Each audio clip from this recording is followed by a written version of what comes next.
Hi, everyone. Good to see you. Hello. Good evening.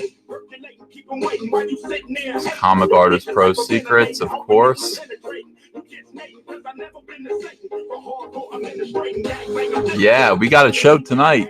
Good stuff going on. Some crazy stuff. Some not so great stuff. You know, the usual.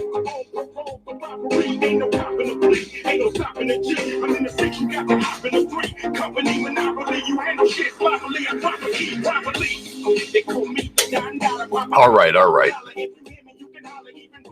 Yes. How you guys doing in the chat? We got 498 people watching. It is 7:30 at night.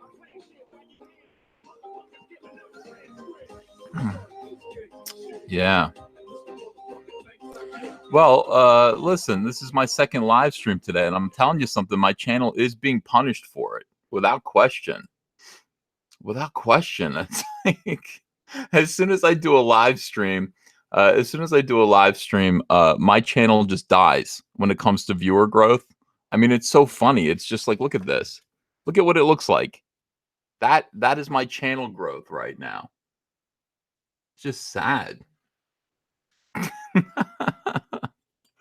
It just, I don't know. It just ends up not. See, ordinarily it should be a line going up like this with a lot of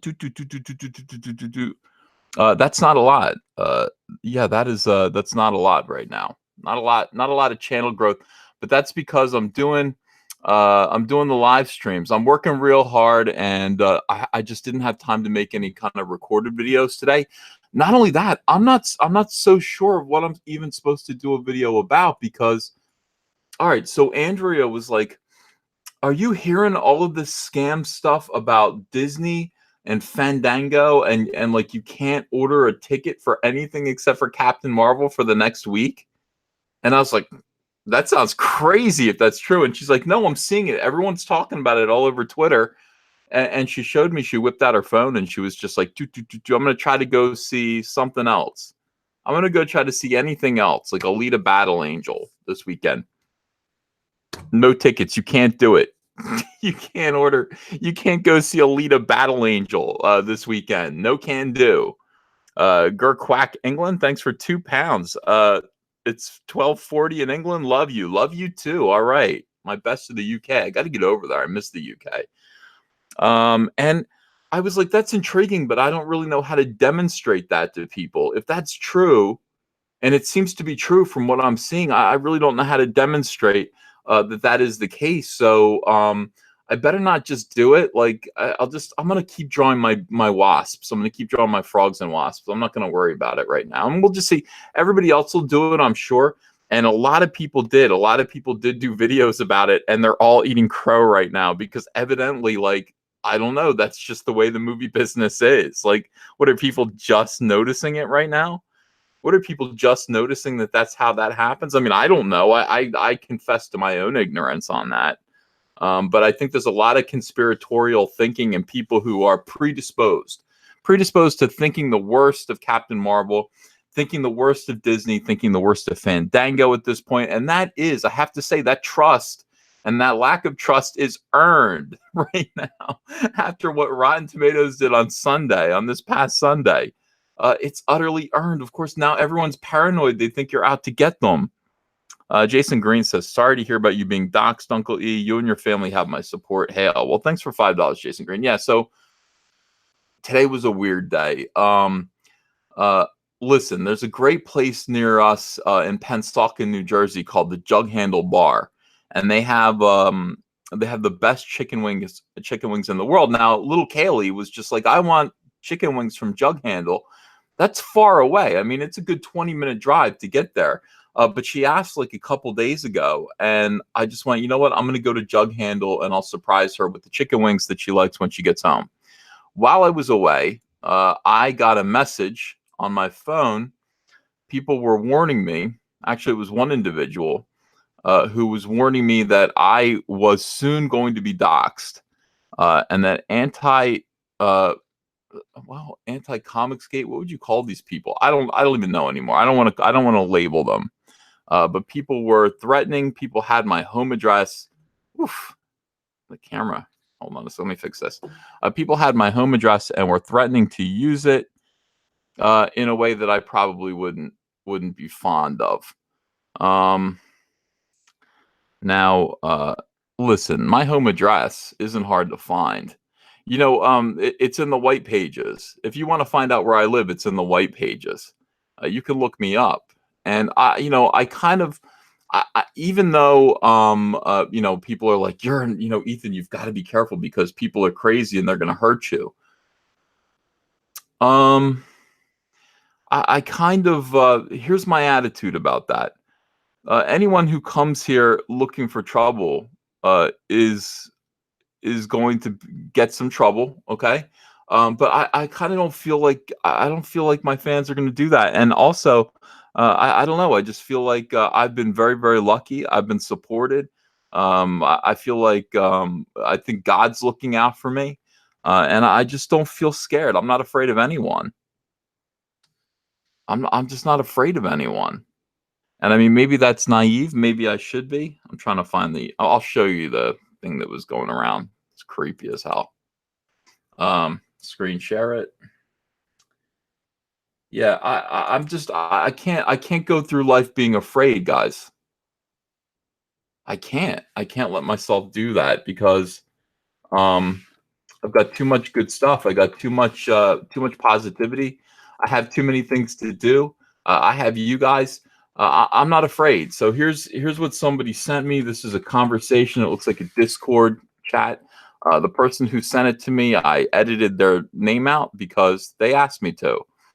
Well, I guess I'll give you the best advice possible. Don't touch the poo. Just stop engaging with EVS and his gang. This is good advice. I agree. If stop talking to me. If you have a problem with me, just stop talking to me. I think that's the best way to do it. And this guy says, "Oh, I am. I'm also no longer watching their asses behind the scenes."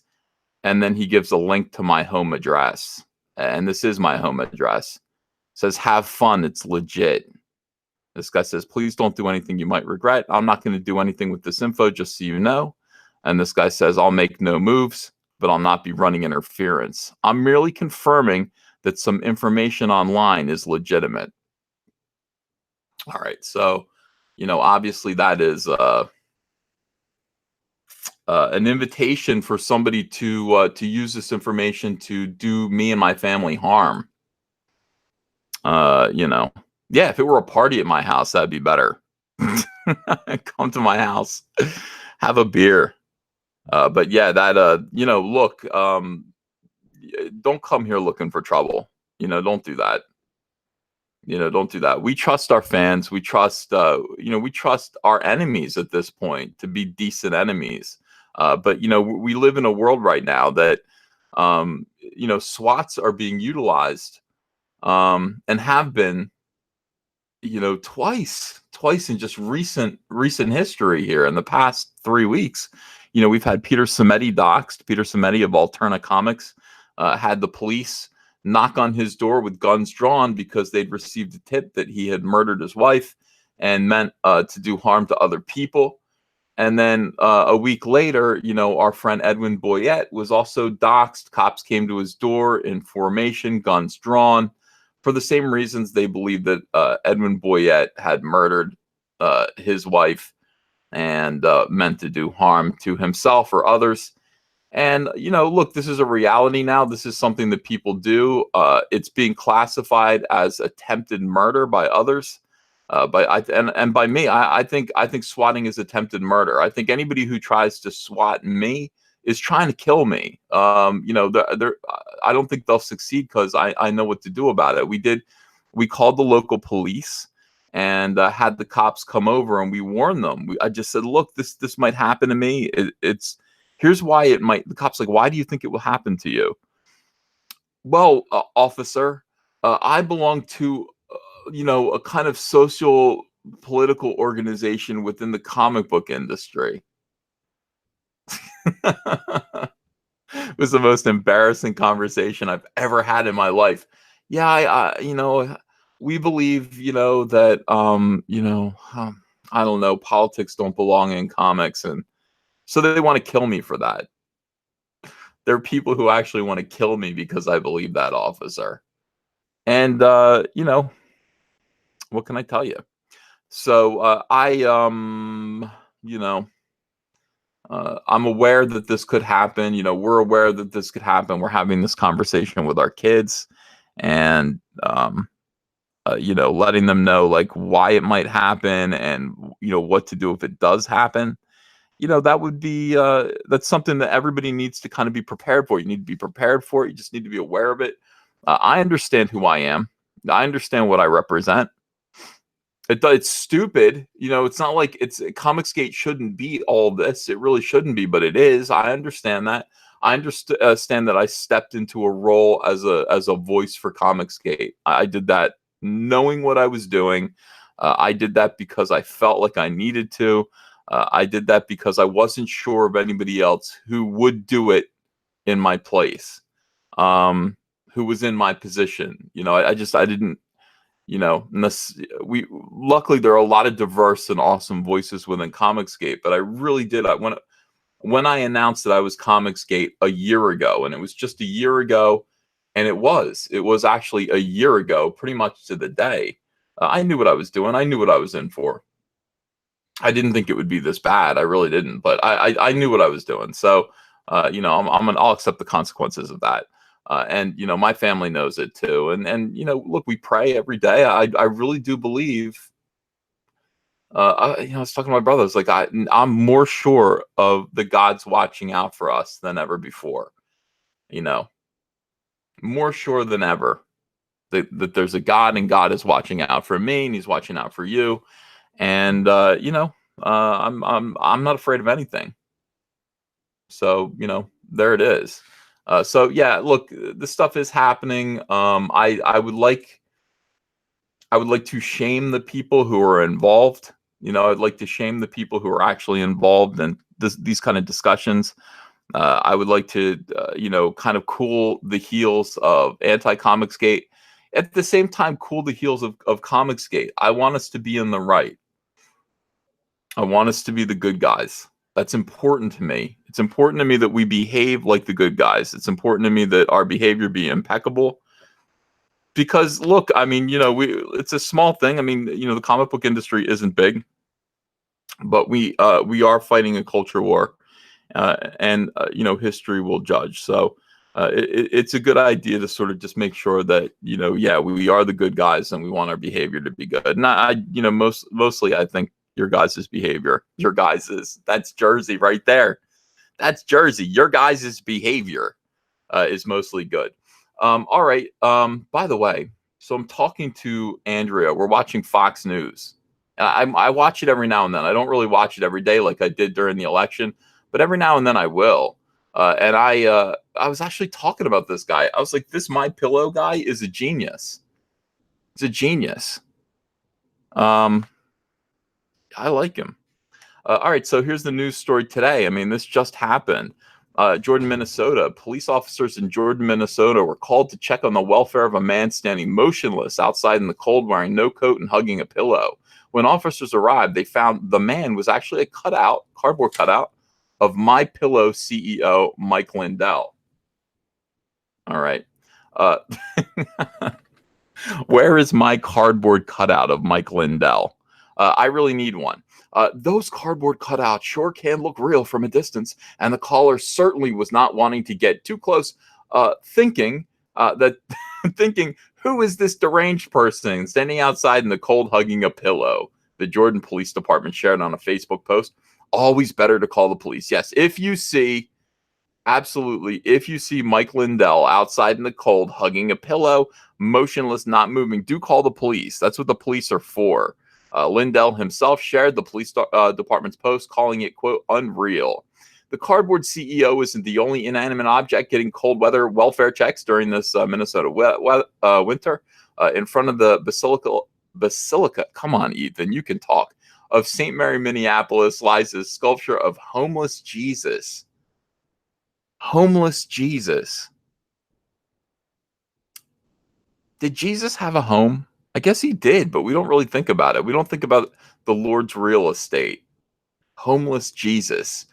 Visible right along Hennepin Avenue, the statue looks so real that people are calling 911 concerned for someone overexposed to this brutal cold.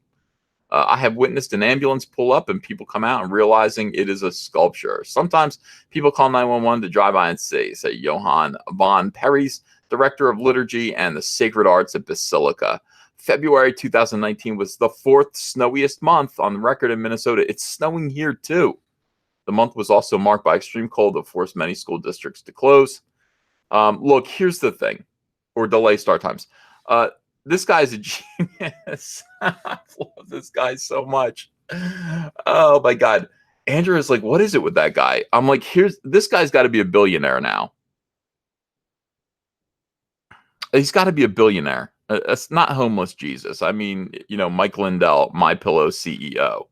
This guy went out and he just said, you know what? Who isn't going to buy a pillow? Everybody wants a pillow. Like, I want a pillow. I always, you know what? Like right now I have pretty good pillows on my bed, but there have been times when I do not have good pillows and I'm having a bad time trying to sleep, like bunching up my pillows in certain ways. You can talk me into buying a pillow, and people have. People have said, hey, this pillow is full of bamboo, Ethan. Do you want to buy this pillow? And I'm like, yeah, I do. I want to buy it. I'll try it. It's bamboo. Isn't that hard? I'll try a pillow. This guy came up with My Pillow. He acts like his pillows are scientifically designed to be perfect for people. He does great commercials, and he puts them on like Fox News. And then what does he do? He hangs his cross. You can't see it here, can you? Can you see it here? You can't see it here. He hangs his cross out of his shirt, out of his button-up shirt. So what he's saying is this. He's saying, you need a pillow. You'll buy a pillow. It's $20. Everybody needs a pillow. It's something everybody wants. And by the way, I'm a Christian. All right. Friendly guy. Christian, business, American. There's a lot of American flags, a lot of eagles. This guy sold so many pillows because of that. I love it.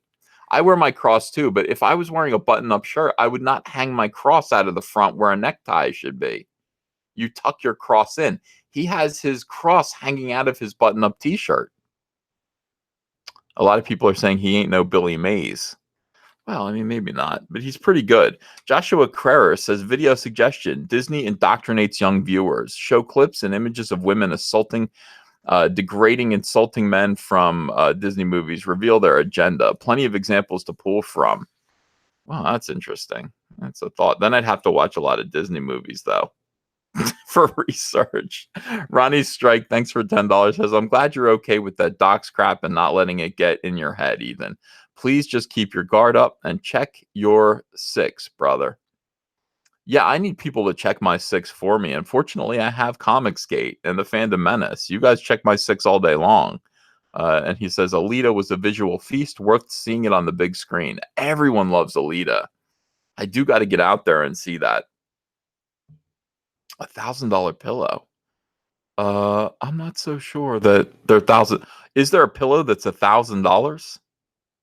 That would be cool. No, I'm not sponsored by My Pillow, but I wish I was. I wish I was sponsored by My Pillow. That's a product that I would be happy to endorse. I do love pillows. When I finally go to sleep at night, I'm like, oh, thank God, sleep.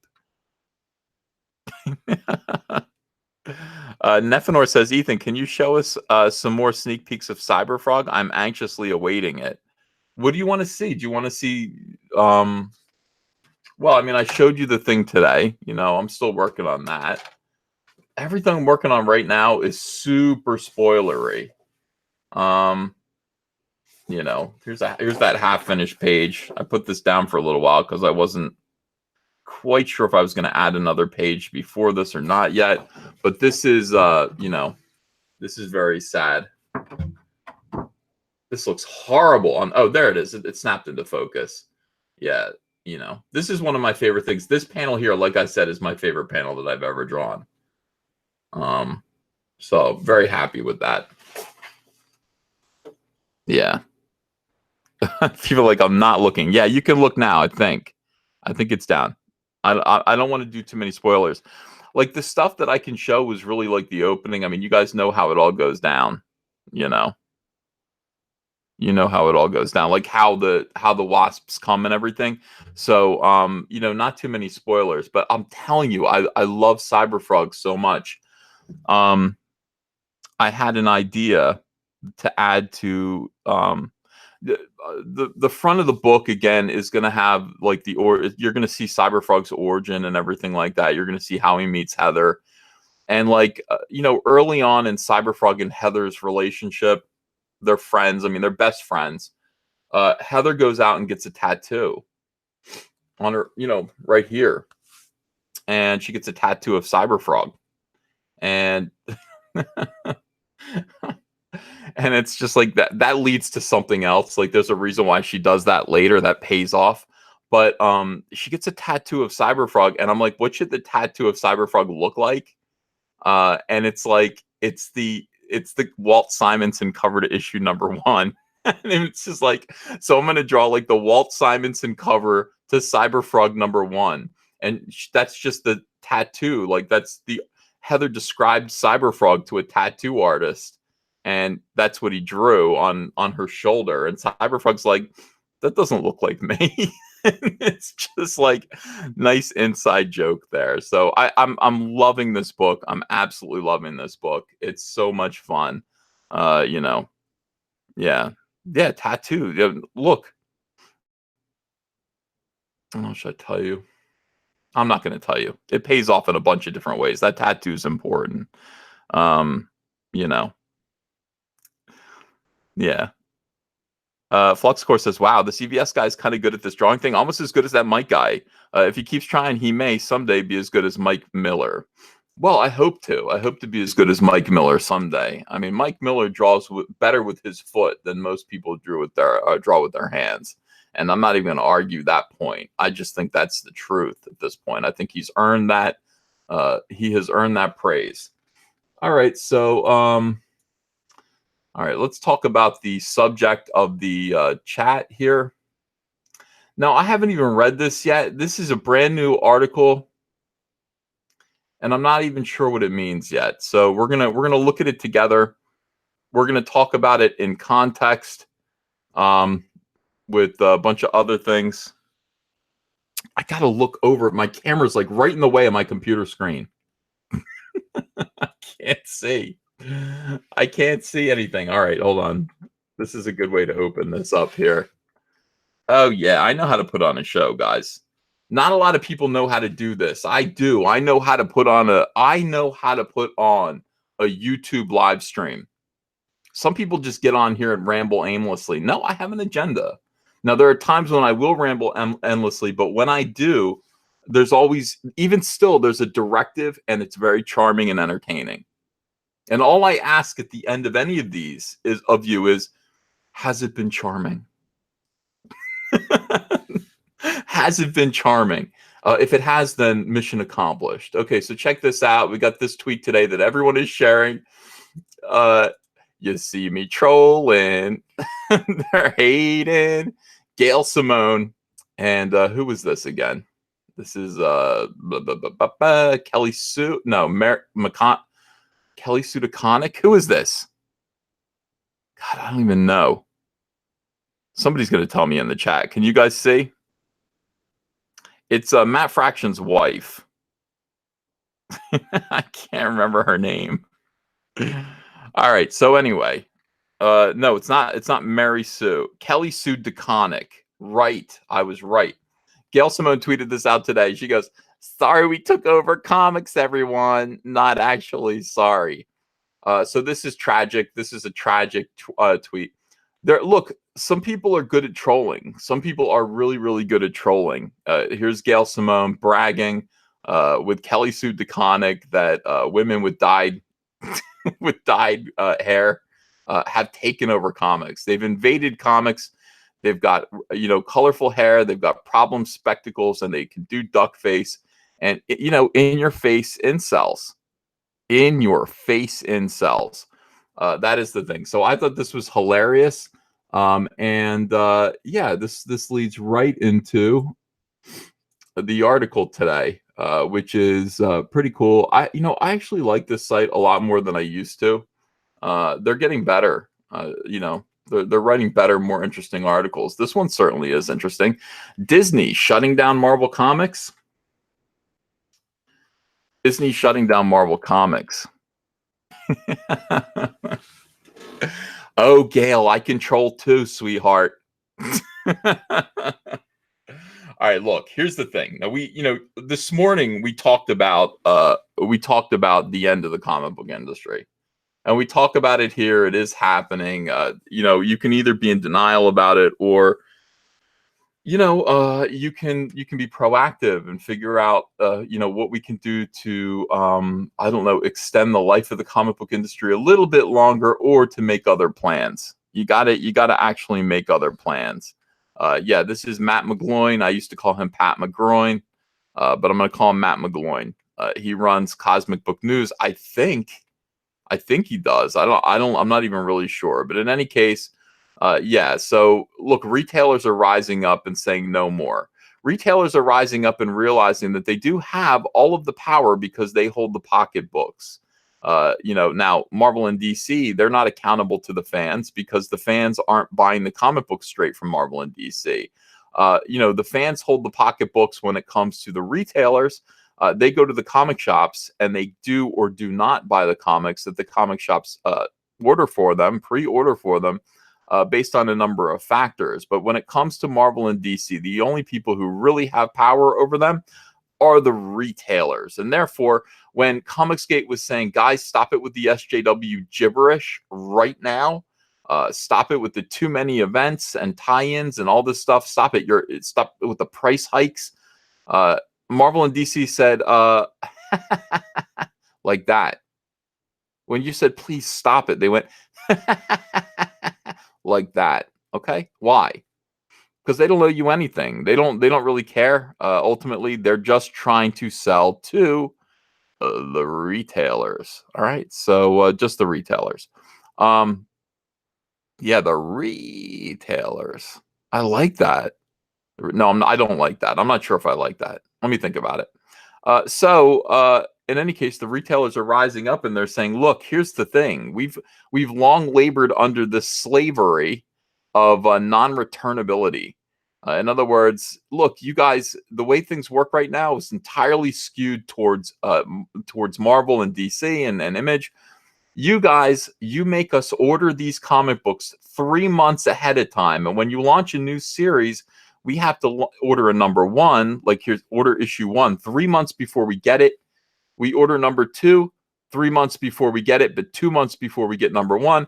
We order issue 3 1 month before we get issue 1. So by the time we're ordering issue 4 and we have issue 1, we finally have sales data based on how the customers responded to that issue 1. And that's the information that we really could have used before we ordered issue 2. And then, not only that, those issues that didn't sell, unlike the book publishing industry, unlike the magazine publishing industry, those unsold copies are not returnable. You guys don't buy them back because that's the way we agreed to do things with the direct market.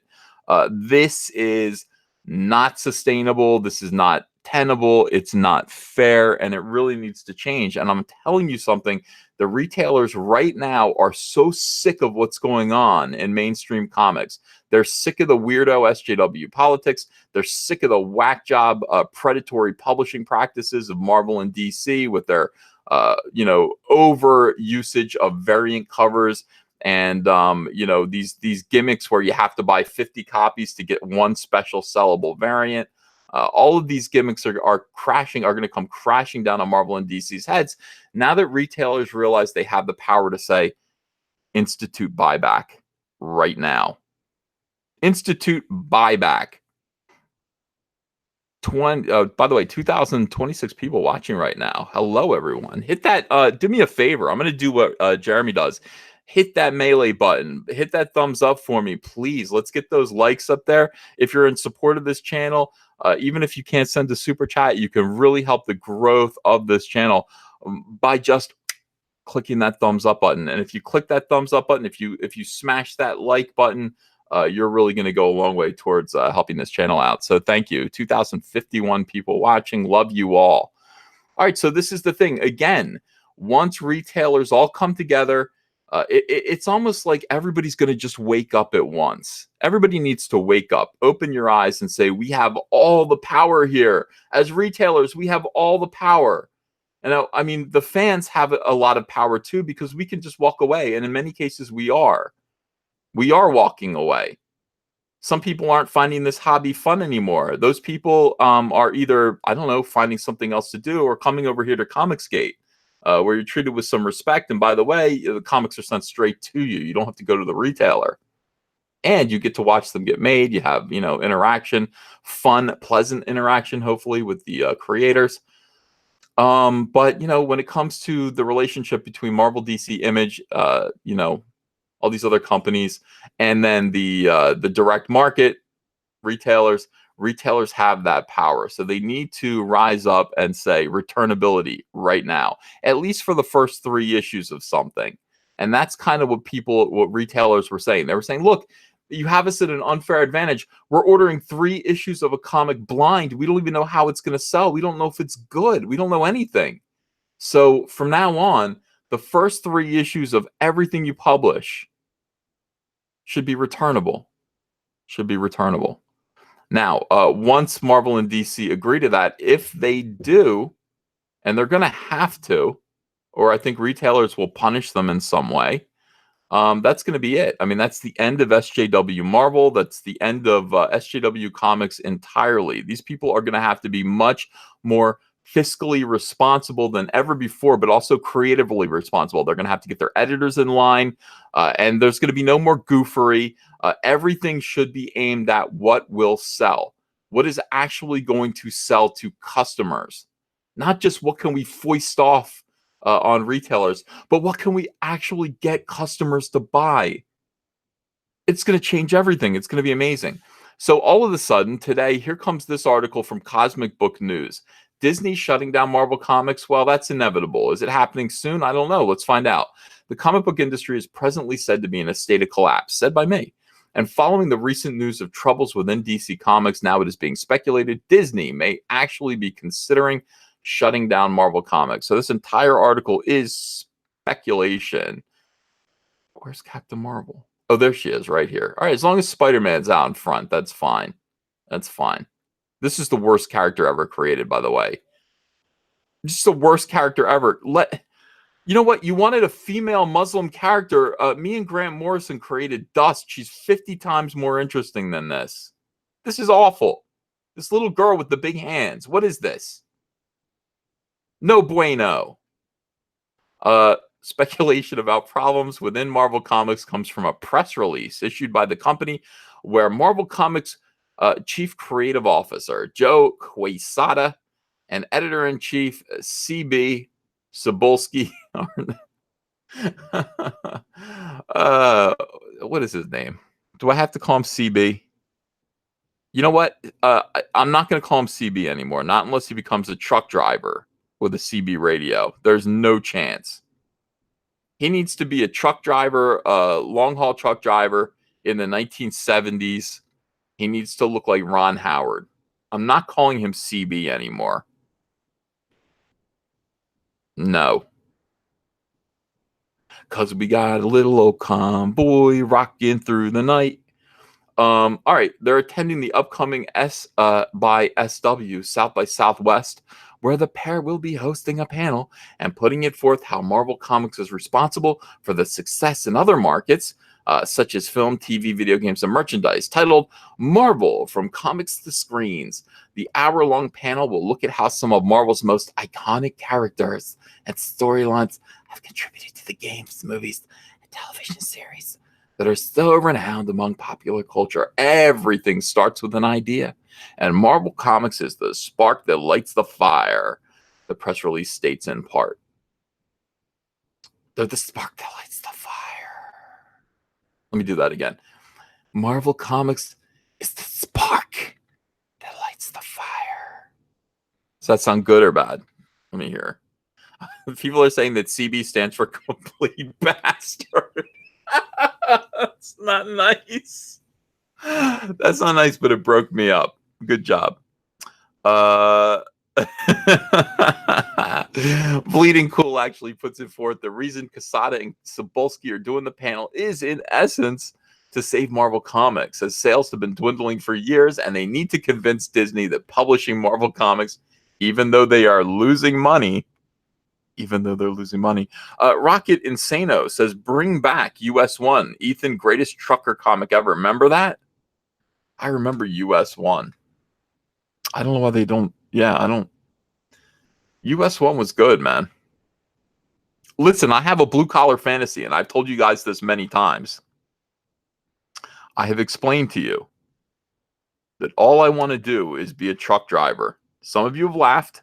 Many of you have laughed when I told you I wanted to be a truck driver. But I do. That is my fantasy.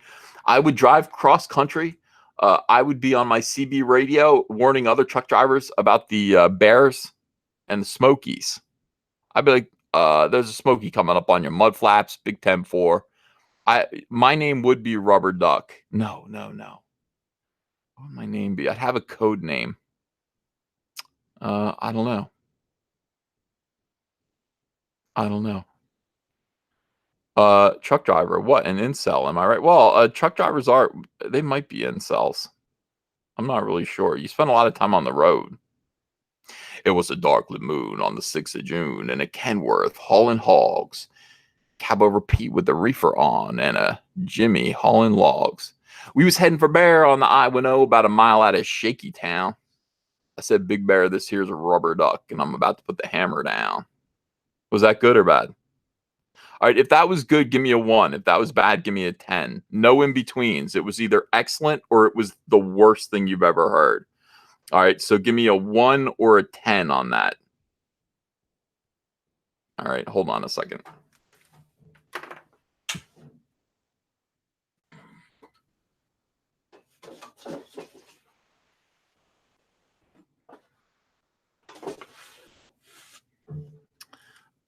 I'm getting some 1s. I'm getting some 10s. Some people aren't following directions at all. I'm getting like some 3s and some 12s. Yeah, that's not what I said. I said 1 or 10. It was a darklit moon on the 6th of June in a Kenworth. Hauling hogs. Cab over Pete with a reefer on, and a Jimmy hauling logs, right? We was heading for Bears on the I-10 about a mile out of Shaky Town. Said, Big Bear, this here's a Rubber Duck, and I'm about to put the hammer down. All right. No, not good.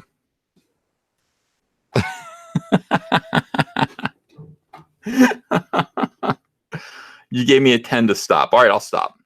Let's get back to the article. Bleeding Cool. All right, so even though they are losing money, Marvel is losing money. It's still a good idea because it is the inspiration for markets that do make money, such as Kevin Feige's insanely popular MCU. Regarding the comic book market and Marvel Comics being in a state of collapse, a retailer summit was recently held, which saw comic book store owner Brian Hibbs offer the industry is nearly on its knees. And he pointed to Marvel Comics as the main culprit. National sales are very poor.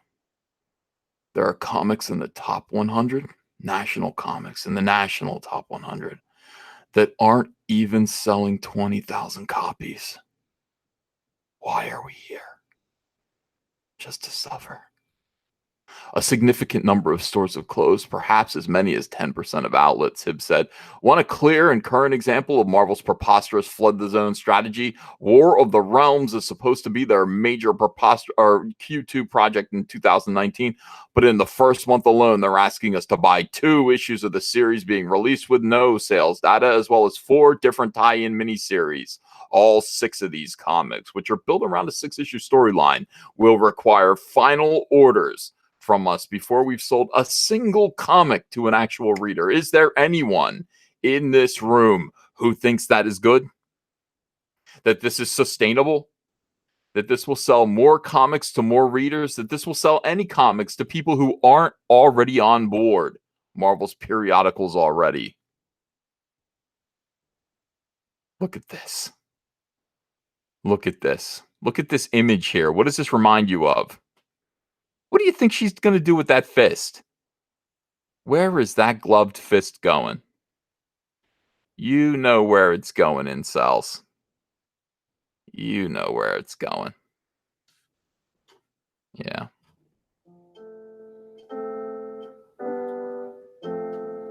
All right.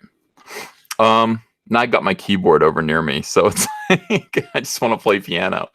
While it is currently just speculation that Disney would shut down Marvel Comics, worth a mention is that it could possibly be one day Disney decides to simply license out all the characters and stop publishing altogether. Disney CEO Bob Iger, in an investors call recently, said the company isn't going to bother producing videos in-house because they feel video games in-house because they feel it isn't worth it. Perhaps that could be the fate of the Marvel comic book industry. If you happen to follow the comic book news rather closely, I'll add my own 2 cents in that I've been complaining about the problems surrounding Marvel Comics for years. Basically, when Marvel Comics canceled titles like Nova and Guardians of the Galaxy for no good reason and then replaced them with characters nobody wanted to read, and promoted the new series with dozens and dozens and dozens and dozens of variants. One issue had upwards of 30 variant covers alone. 30 variant covers.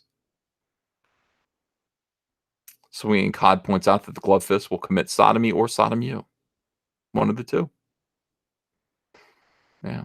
That's the college I went to, sodom you. Marvel Comics then proceeded to continue with that format with their more popular characters, with the results backfiring completely. All right, so this article is merely speculating that the end is coming. This is Bob Iger. This is Disney. And this is going up Marvel Comics, okay? It's going up Marvel Comics. That's right. Don't stop till you can feel their teeth. That's correct.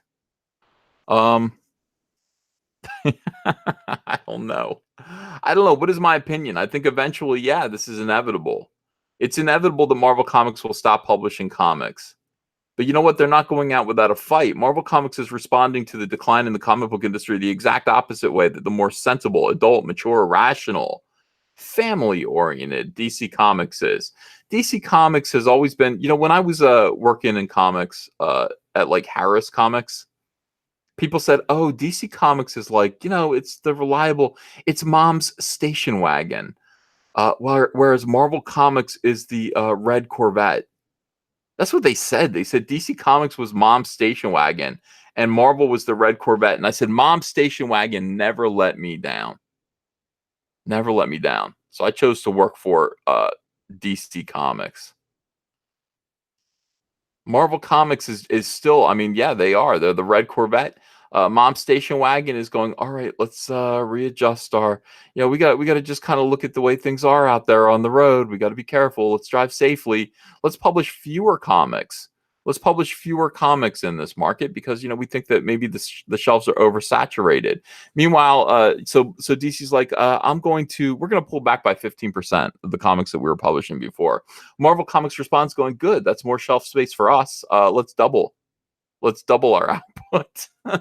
How many Spider-Man books do we have every month? 12. Let's make it 24. 24 Cyberfrog Spider-Man books per month. 24 Cyberfrog books a month would be fine. That would actually save the whole comic book industry. But no, 24 Spider-Man books every single month with 11 variant covers each. Brilliant. Nathan Norman points out that Mom's station wagon had an epic back seat for fun times. Yeah, it was. They were fun times. You know, we'd be back there playing Legos while we were heading to church. It was fun. I hope that's what you meant. I hope this isn't porn. This is a family. You know, this is wholesome entertainment, obviously. So let's keep it that way. So I don't know, guys. I'm not quite sure. I don't know what to make of any of this. I think speculation that Marvel Comics is going to be shut down by Disney is valid. I mean, it's something that maybe we could do. It's something that's going to happen eventually. At this rate. I mean, it's tricky to say. Marvel and DC are both just padded. It's like they have Dad's credit card and no limit, no spending limit. There's no limit to the amount of trouble that they can get into. That's kind of the way it is. All right, let me read some super chats. And I'm going to invite Comic Skaters in here. I don't know what Comic Skaters are doing. Is Mike S. Miller holding something? Is he doing some weird thing right now? Is Mike S. Miller doing something when I'm trying to do something? All right, let me see. I bet he is. He's always trying to do something. And then he blames me. Then he's like, why are you holding a live stream when I'm trying to hold a live stream? What do you mean? Let me see if Umbrella Guy wants to come in here. I love that guy. Yeah, that guy's cool. All right, now back to super chats. And thank you for sending them. I appreciate it, guys. Thank you so much. As we start the month of March together. Not a lot of people realize that this is the month of March. The month of March when Caesar was murdered. Uh-oh, something wrong? Sync is off? Tell me when it gets back to normal. This kind of thing does happen.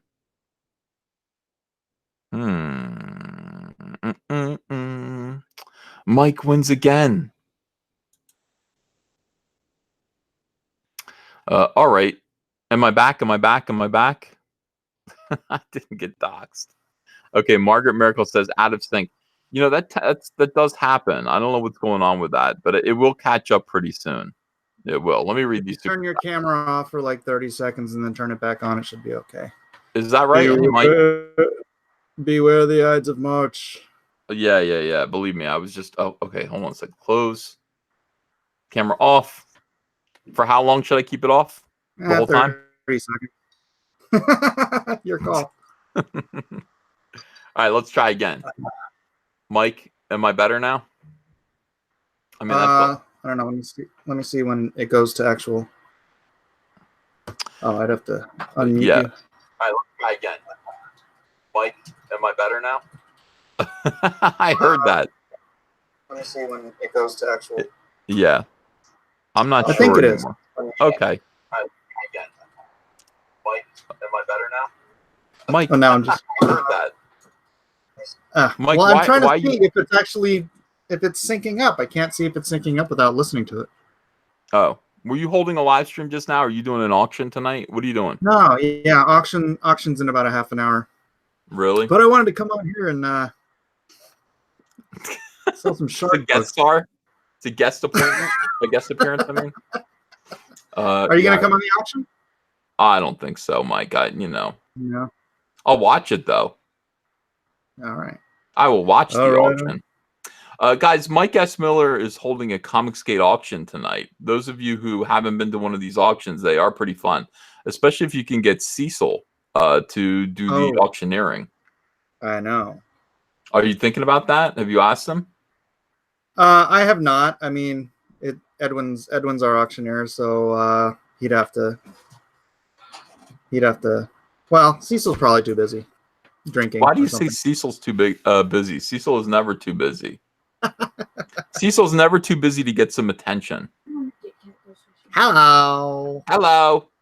All right, so let me read these super chats here. Richard Corwin says, Ethan, SC Reviews put up a video about Disney bought out all the screens for Captain Marvel premiere week in a province in Australia, waiting for the frog. Richard, I heard something about that. I don't even know what to believe anymore. Disney is acting really weird, and there are a lot of like odd rumors about what Disney's doing this week. I will tell you this: this movie, Captain Marvel. Let me turn my camera off again. They're saying it's not working. This movie, Captain Marvel, is absolutely crazy. It's very, very, very important to Disney.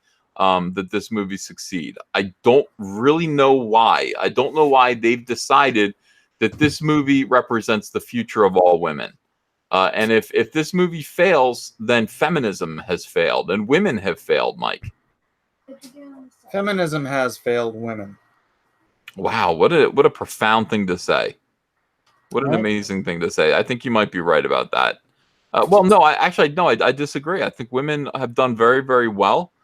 There's no further cause for third wave feminism except for misandry. It's all about revenge and hating men and all this stuff. And I'm not going to tolerate it, Mike. No, it's feminism has convinced women that they can live just as fulfilled a life chasing after careers and money than they can having a family, and that's just a lie. Families are the greatest thing on earth. But And Mike, not everybody, like families aren't for everyone, right? I mean, families can't fulfill everyone. if you are a reasonably normal person, yeah. Right? I mean, you would have to have had come from a really screwed up family to not be a person who thinks family is for you. Okay. Right? Yeah. Zach in Black 182 says, you're the best, Ethan. Is there still a way to order Cyberfrog or MISOL? Keep up the awesome work. Thank you. There's no way to order Cyberfrog yet, but there will be when we, I don't know, when we do Rainbow Brute, there'll be a way to order Cyberfrog. We're trying to work it out. You know, I've already said, like, we want to sell Cyberfrog to as many people as possible. So I definitely want to sell you one. Rocket Insano, thank you, says, call the police and tell them you might be swatted. Now, Rocket, we did do that. Okay, so one of the main things that we did last week when Edwin was swatted, you know, after Peter Cimetti was swatted and after Edwin was swatted, we had the police come and we talked to the officer and told him what might happen. And he gave us good advice. He said, put your hands over your head, come out in the lawn and don't cause trouble while we make sure that you did not kill your wife. And I said, I can do that. Really? That's what they said? Yeah, pretty much. Yeah. Well, I told him, I said, what do I do under this scenario? Like, let's say the same thing happens to me that happened to Edwin. What am I going to do? And he's like, we're going to treat that like that's a 100% accurate call. I mean, we have to. You know, you can sit here and say, well, you know, get ready because I'm about to get hoaxed. But like, if that call comes in, we're going to treat it like it's real. And so your best bet is just to come out in the lawn because we're not going to go into your house. We're going to call you out onto the lawn, the front lawn. And you know, we're going to do whatever we do to you. I'm like, that doesn't sound good. They're going to be like Captain Marvel with the... No, I want to be on the ground. I want to be on my belly with my fingers interlaced behind my head. That's what I want. With my neighbors need to see that with the sirens flashing and with like cops aiming shotguns at me. Yeah. And they'll ask me the next day while we're waiting for the school bus, everything okay, Ethan? Like, yes, false alarm, you know. False alarm. Yeah, do not taser me. Do not shock me. I mean, do not shock. They might tase me, Mike. I look like trouble. Don't tase me, bro. If they tase you, you'll be writhing on the ground like a fish. Is that you, Narwhal? Yeah, how's it going, guys? Hello, gentlemen. Good to see you. Good to actually see you. Narwhal. Yeah, he's upgrading his mask. My mask has evolved. I like it. You might as well not have it, Narwhal. Let's be honest. You're not. At this point, I'm insulted that I haven't been doxxed yet. I want to get doxxed. No, Narwhal, I'll bet I could guess what the rest of the 6% of your face that's covered by that mask looks like. I bet I could probably pick you out of a lineup. you might as well, take the mask off. But it's up to you. It's up to you. I don't want to tell you what to do. I need the mask because it allows me to tell girls at the bar that I am an anonymous online figure. I like that. Yeah. I like that. You're like the Lone Ranger. Was the Lone Ranger an incel, pretty much by definition? He was but it was the more honorable way of putting it. He was a eunuch. No, I don't know. No. I don't think he was involuntarily celibate. If anything, he would have been voluntarily celibate. Yeah, he was like a priest.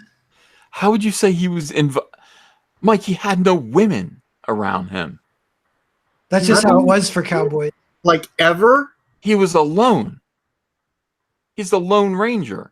How much more involuntary? I'm pretty sure he took the mask off and went into town. They should just call him the Incel Ranger for the reboot. the SJW reboot. Yeah. It's not like he lived out in a cave by himself. That's why they called him the Lone Ranger.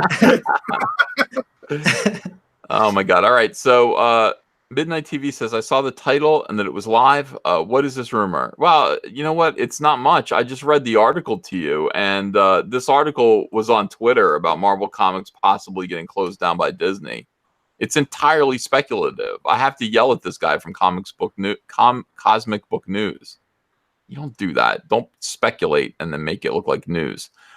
Swinging Cod says, hope you're rocking a 40 or 45. Stop and power. Desert Eagle, bitch. Rocket Insano says, Ethan, most of them are on the West Coast or Europe. One thing you got to worry about is swatting and random mail. Jersey folk are usually okay. I am one. Yeah. Mark C says, live in fear and the terrorists win. Oh, I thought you were telling me to live in fear. You know what I mean? You can read that, Mike. If somebody sends you a message that says live in fear and the SJW terrorists win. It's like step one, live in fear. Step two, they win. Yeah, you have to read the whole thing to get the context. But no, I think you have to. The context is basically however you want to take that, Mike. Because if you can go, look, live in fear and the SJW terrorists win. Okay? All right. You see what I'm saying? Yeah. Would it depend on the punctuation? No. Live in fear. They're live in fear. Mike has a knife. Somebody call the police. That's how I cut my nails. Mike, you cut your nails with a knife, you barbarian. What do they do over there in Japan that you pretend to be from? What do they do over there? Mike is the Elizabeth Warren of comics and Japan. He claims to be Japanese. He very clearly is 100% white. He's like 2% Chinese dinosaur too. 2%. Mike, what about you is Japanese? What aspect of your life is Japanese? My DNA? No, culturally, Mike. What do you do that's Japanese? You know what somebody told me about you that was Japanese? And this might be racist. I hope it is. You know what it is, Mike? I take my shoes off when I come in the house. Right there, what you just did. That is what they told me. When Mike feels a little bit awkward, he goes, that is Japanese. And I said, really? They're like, yeah. How is that Japanese? They said that's what Japanese people do. Like when they been feel watching too much anime. I don't know. I don't know why they said this, but when Japanese people feel awkward, or they laugh. And then they light up a cigarette. He doesn't do that. Yeah, that's anime. The little anime girls. When I said to Mike, like, here's the difference. Like, you can tell this is. That's anime. Oh, what the hell? Mike, what are you doing? You're ruining the show again, Mike.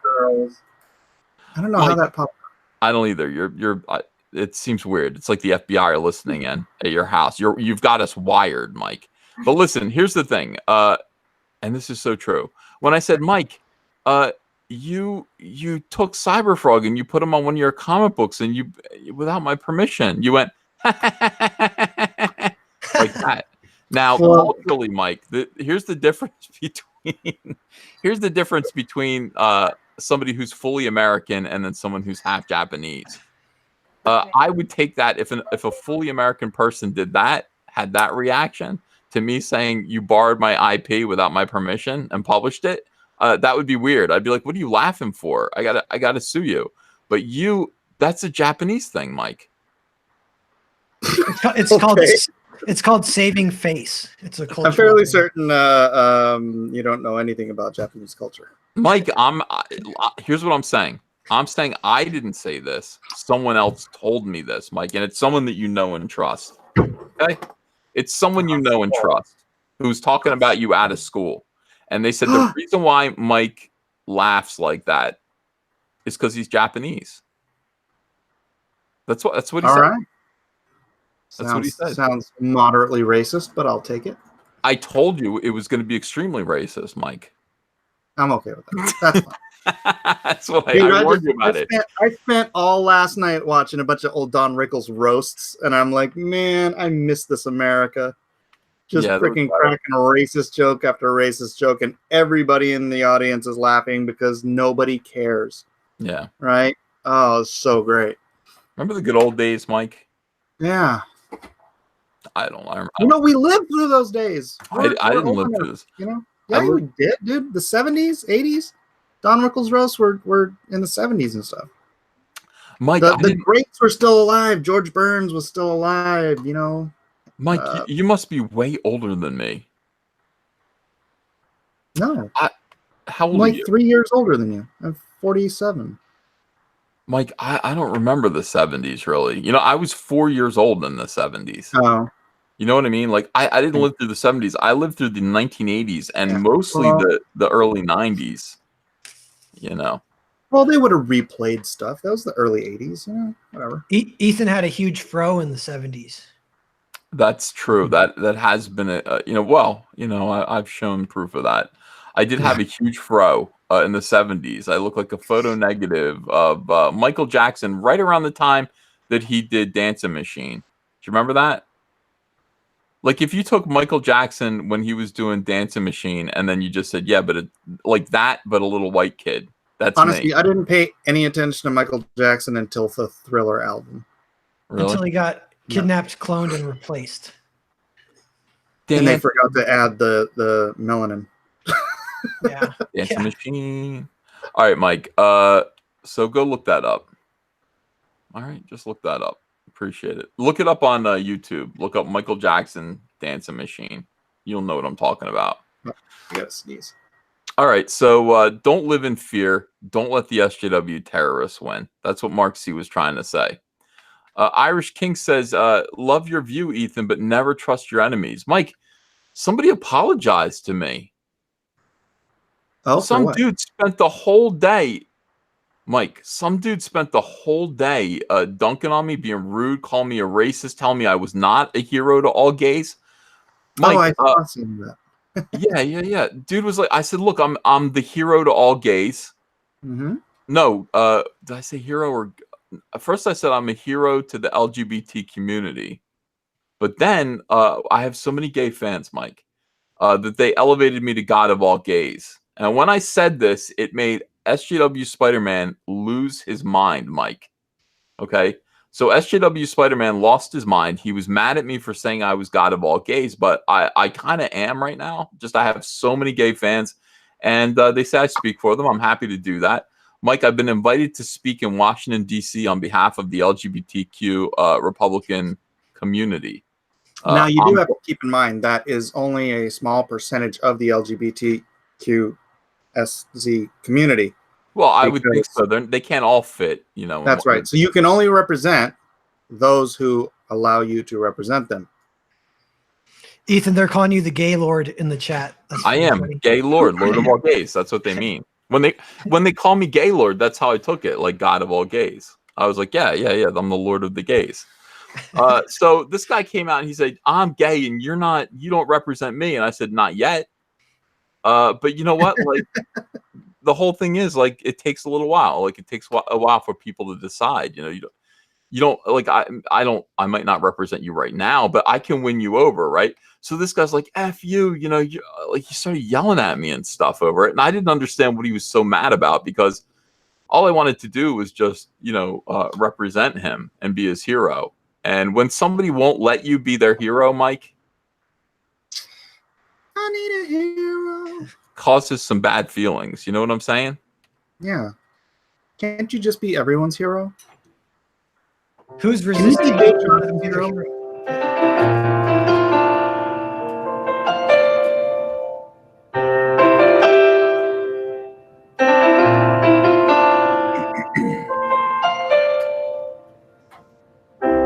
I keep Mike standing tall. I help him through it all. I'm always want something when Mike's beside me. You know? Listen, I'm a man who will fight for everyone's honor. I've always said it, and I always mean it, Mike. All right? You are the hero that I've been dreaming of. Right. And if they won't let you be their hero, that's on them. Yeah, it is on them. So anyway, I was sad that this person wouldn't let me be their hero. That's all I wanted them to do. And you know what's amazing? Look at this. I apologize for this is Mike. This is moving right here. All right, this is moving. I apologize for insulting you. It was petty of me. So I asked for forgiveness. And look at my reaction. If you're being serious, question mark, question mark, question mark. Like Mike, I can't believe in decency anymore. Like I see people being decent and I don't believe it. I go, I graciously accept your apology, Mike. You know what you should have said, though? What? Thanks, bro. Just thanks, bro? I can't do that. I can't. I can't. I said, I graciously accept your apology. Thanks for being a nice person. And he said, thank you. I said, do you mind if I share this? He said, if you would like to. Hey, Mike, I wanted to. I would like to. So you don't get the call back.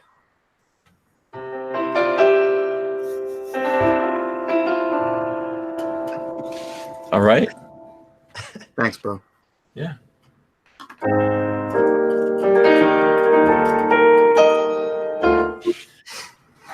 I'm a man who will fight for their honor, Mike. That's all I'm saying. I appreciate that. You should fight for the Meg too while you're at it. The Meg's gay. Fight for the gay Meg. Yeah. Mike, what about the Meg? Tell me how the Meg is doing. It could be doing better. Well, how is it doing right now? What are we at? 42,000, I think. 42. Yeah. I'm actually waiting. Steve Alton's supposed to send out his March newsletter. He only sends them out once a month, and so it should go out to quite a few thousand fans, and hopefully that will give us a little bump up. But I tend to notice that when it's Steve Alton fans, all they buy is the Meg books. But when it's Comicsgate, they buy all 3 books, which I would prefer they do. So they buy all 3 books. That's awesome. Yeah. Yeah. Yeah. So yeah, they're I got it. So that's the better situation for you, pretty much. You know, you want everybody to buy all 3 books. And here's the thing, though. You only drew one of the books. Is that correct or incorrect? I drew the Meg, and then I co-wrote or wrote the other 2. Oh, okay. Edwin's in here, by the way. Hey, Edwin. Hello, Edwin. Hey, aloha, gentlemen. How you doing? Aloha. Good. Hey, Edwin, do you have a dog? I do. You have what kind of dog do you have? I think it is part boxer and part chupacabra. It's a shelter dog. Oh, really? Mike, do you have a dog? No, I don't like picking up poop. How about you, Narwhal? I don't. I love dogs, though, but I don't have one. Oh. Hey, Mike, I got a dog. Because he also does not like picking up poop. Well, you don't have to. It's just a thing with me. I don't know. Mike, companionship. Sometimes I think I've got 5 kids. I got all the companionship. Mike, a dog is man's best friend, Mike. My wife is my best friend. Mike, a dog is man's best friend. That is true. That is true. Okay. So I want to show you. I got a dog today, Mike. Oh, did you really? Oh, cool. Oh no. I got a dog today, Mike. Mike, a dog. This is a picture of my dog, Mike. Mike, this dog is man's best friend. Mike, do you like man's best friend? Do you like my dog, Mike? Pet his Lovely dog, Mike. You've got a lovely dog. Mike, do you like my dog, Mike? Uh, That's All a right. very well groomed dog there. I'll Thank you. respond with thanks, bro. Yeah, I keep my dog clipped. That dog is cut, clipped. All right. Okay, very good. Edwin, how you doing today? I think I'm dying.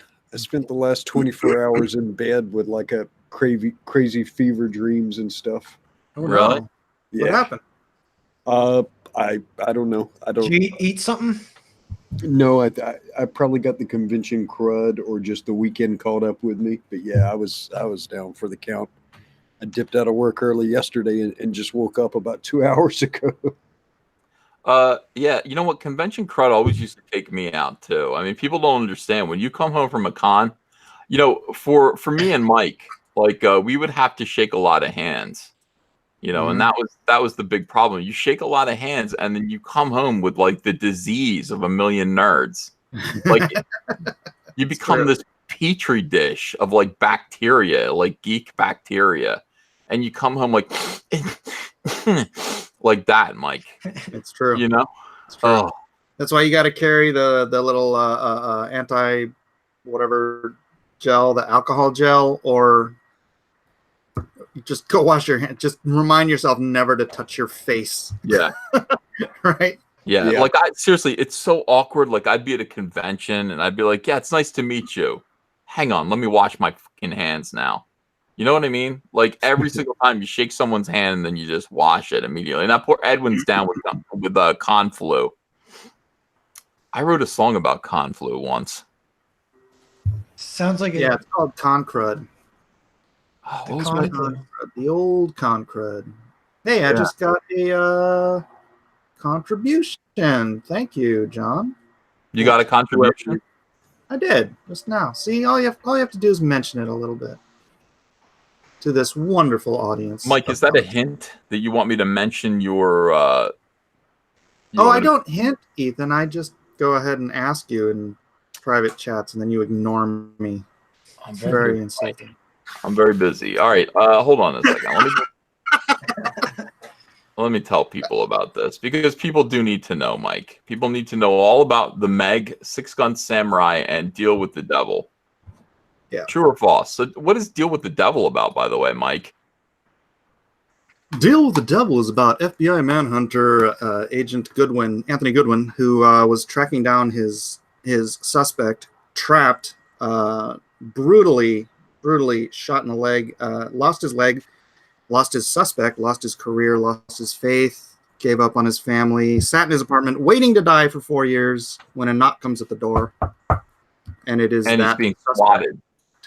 Oh, No, it's see, that would be that is cruel, Mike. If you did that, that would be cruel. twist.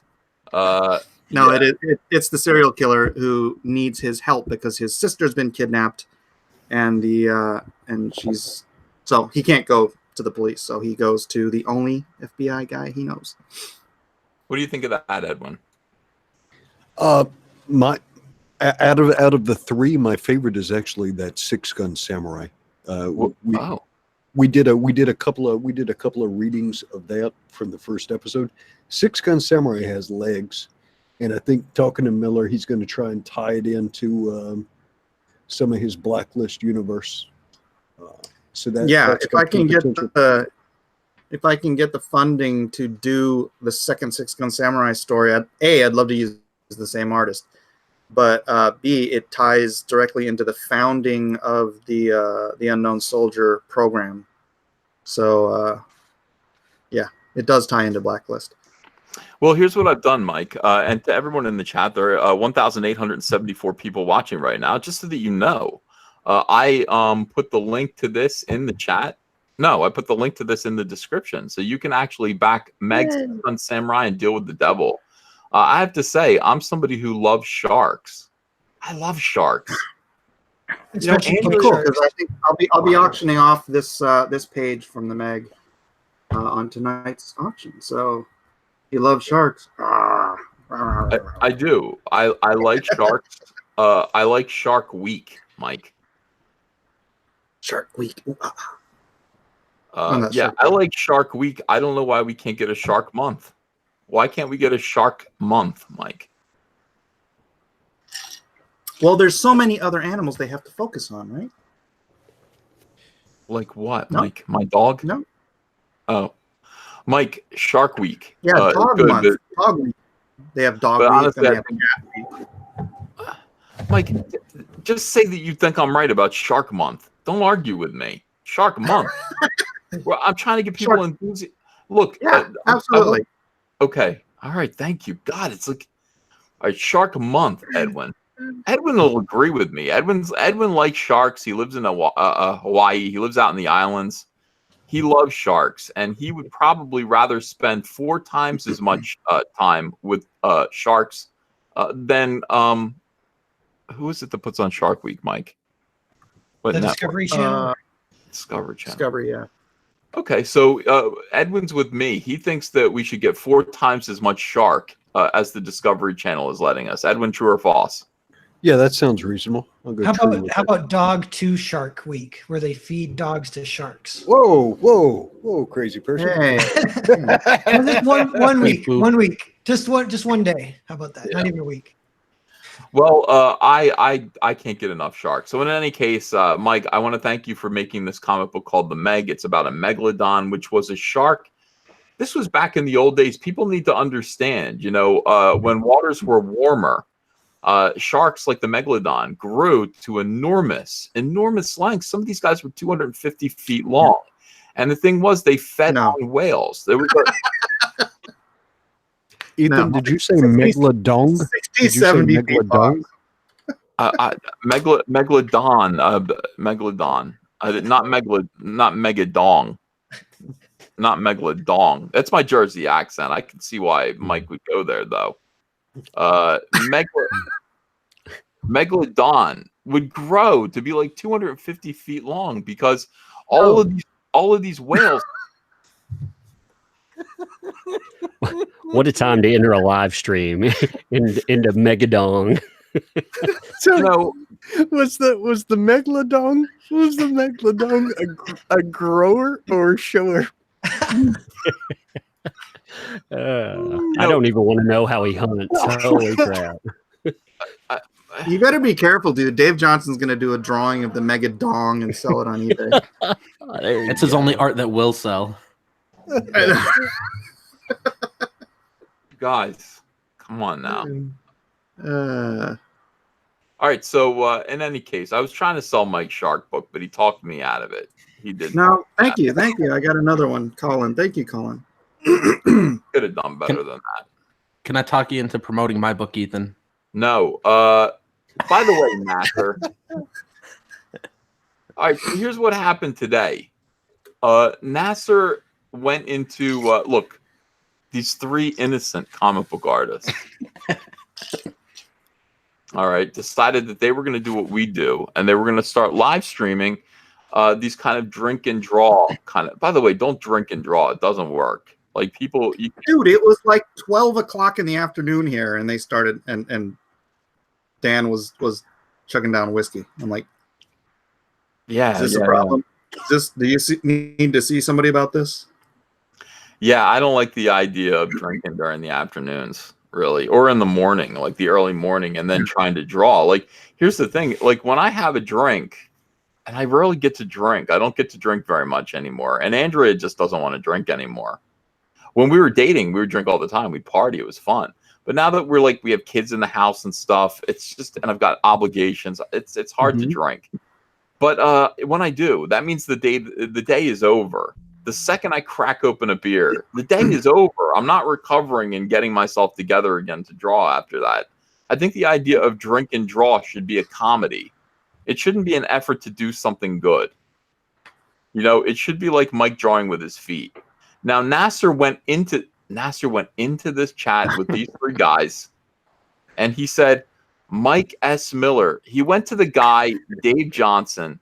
Dave Johnson is somebody that Mike and I don't really like because Dave's mean. I mean, he's mean to us. Yeah. Dave is mean. I would say Dave is mean, without sounding too much like a whiner. I don't like he intends to be mean. I just kind of I'm always kind of just sad that his meanness isn't funny. It's just mean. Yeah, But he's not like Don Rickles mean. He's just kind of a jerk. yeah, I'm mean, and when I'm mean, it's funny. Like Mike says, stop showing me penises, and I won't stop, and that's mean, but it's funny, you know. Dave Johnson is not funny. He's not funny. He's just mean. Mhm. So, you know, he took Mike's character, Lone Star, and he drew a beautiful headshot. Mike, I would say that the headshot was really nice.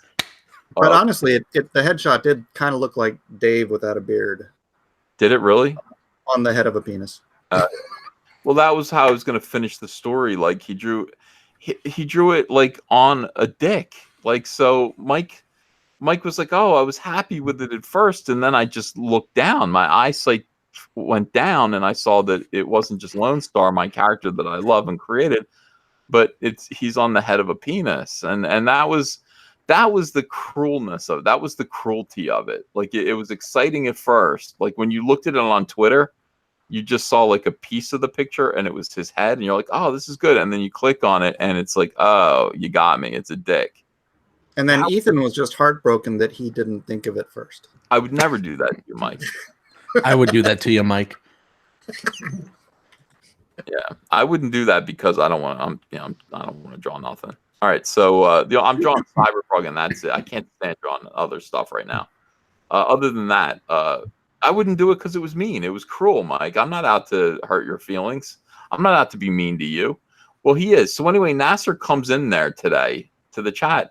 And he goes, you know what, Dave? Mike S. Miller draws better with his foot than you do with your hands. Nasser was called a provocateur, and he is. Nasser was called Nasser the harasser, I think. Yeah, they've called me that for a while now. They call you Nasser the harasser?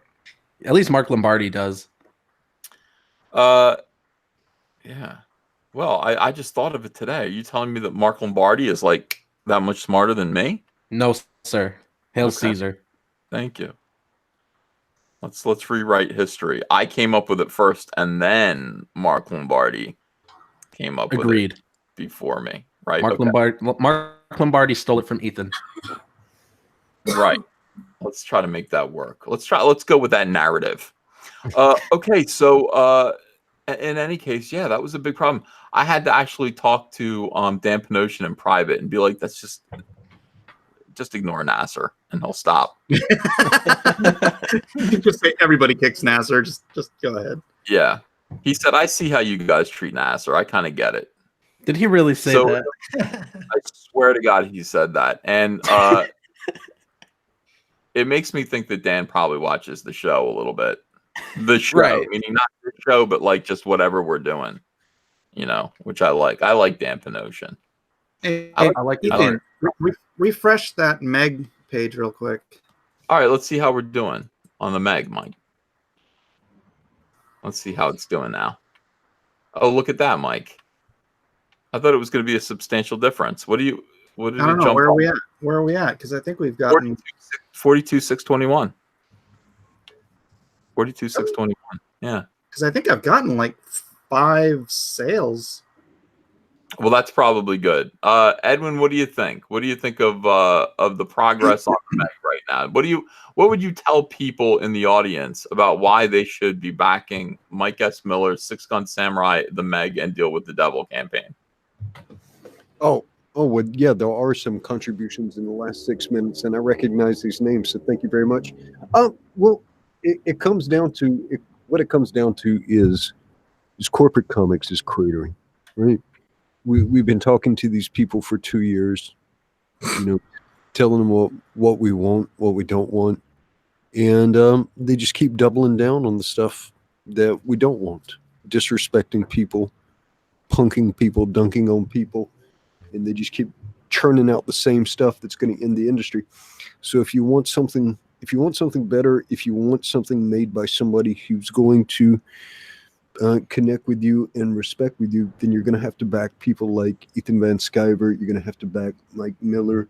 You're going to have to back even Nasser Abadi. Narwhal, not Narwhal. Yeah, Yeah. even come Nasser, on. even Nasser is a hustler. Nasser is a hustler. Sometimes Nasser desperately needs an editor, but Nasser, in a sense, is actually a great role model. In that he is kind of undauntable. He'll take his lickings, keep charging forward, and he keeps trying something. So in a sense, Nasser is a very good role model for Come on, work think hard. ethic. Yeah. Work ethic. Yeah. Work ethic, but also stick-to-itiveness. Nasser is very, very much somebody to admire for the fact that he never gives up. He never gives up. When you want him to give up, he won't give up. Nasser's a Comicsgate social experiment. We'll see where he's at in 5 years for trial by fire. Nasser is by far my favorite whipping boy. Thank you, Mike. He's my second favorite. Hail Caesar. But yeah. Nasser will not give up. You can say, Nasser, give it up, and he won't give it up. And that's why we love Nasser. And that's the thing. Everybody needs to respect Nasser and his hustle. And the fact that he's learning, he is. He's writing. He takes criticism. He's going to turn out to be one of the greatest writers of our time. I firmly believe that. Thank you so much, Ethan. You're welcome. So what is you've got your Indiegogo up there. Let's look at this real quick. Trixie Kane Blood Reaper. Yes. Are you serious? What do you mean? Am I serious? I didn't know anything about this. You never told me about this. I did, Ethan. No, Ethan, you just didn't pay attention. Oh. That's different. Trixie the Blood Reaper. That looks cool. We got to do a big Comicsgate live stream. We really do. But first, before we do any more of this, I want to talk to Tug. Umbrella. Hello. Hey there. How's it going? It's going good, man.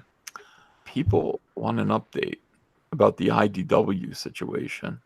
Oh yeah, so I guess you heard about their CEO actually stepping down. So they brought in it was really interesting. 7 months ago, they decided they were going to bring in new blood. They were going to bring in some of that TV blood, and yeah, he came in. He was talking about how they were going to change up things. It was going to be about intellectual property. And apparently, that lasted a whole 7 months. And now he's out. He's like, I'm not having any of that. I'm getting out of here. So it took them 7 months to drop their CEO. So I think that says quite a bit. They still have not produced the fourth quarter numbers for still not. And they haven't filed a late filing or anything else. So that means those numbers are really bad. They also hired back, they hired the guy back that was in charge of their EIC. Now, if they hire the same guy back, that means they can't get anyone else. After the CEO drops too, after he's been given a heavy incentive package, I think they know that they're in bad shape. Yeah. Well, that's pretty rough, man. It's always something with IDW. IDW is like, would you call them a garbage fire, or what would you call them? A dumpster fire? I consider them more like a plague ship. It's like a plague ship that caught on fire and they're adrift right now. You're just waiting for them to sink. You don't know.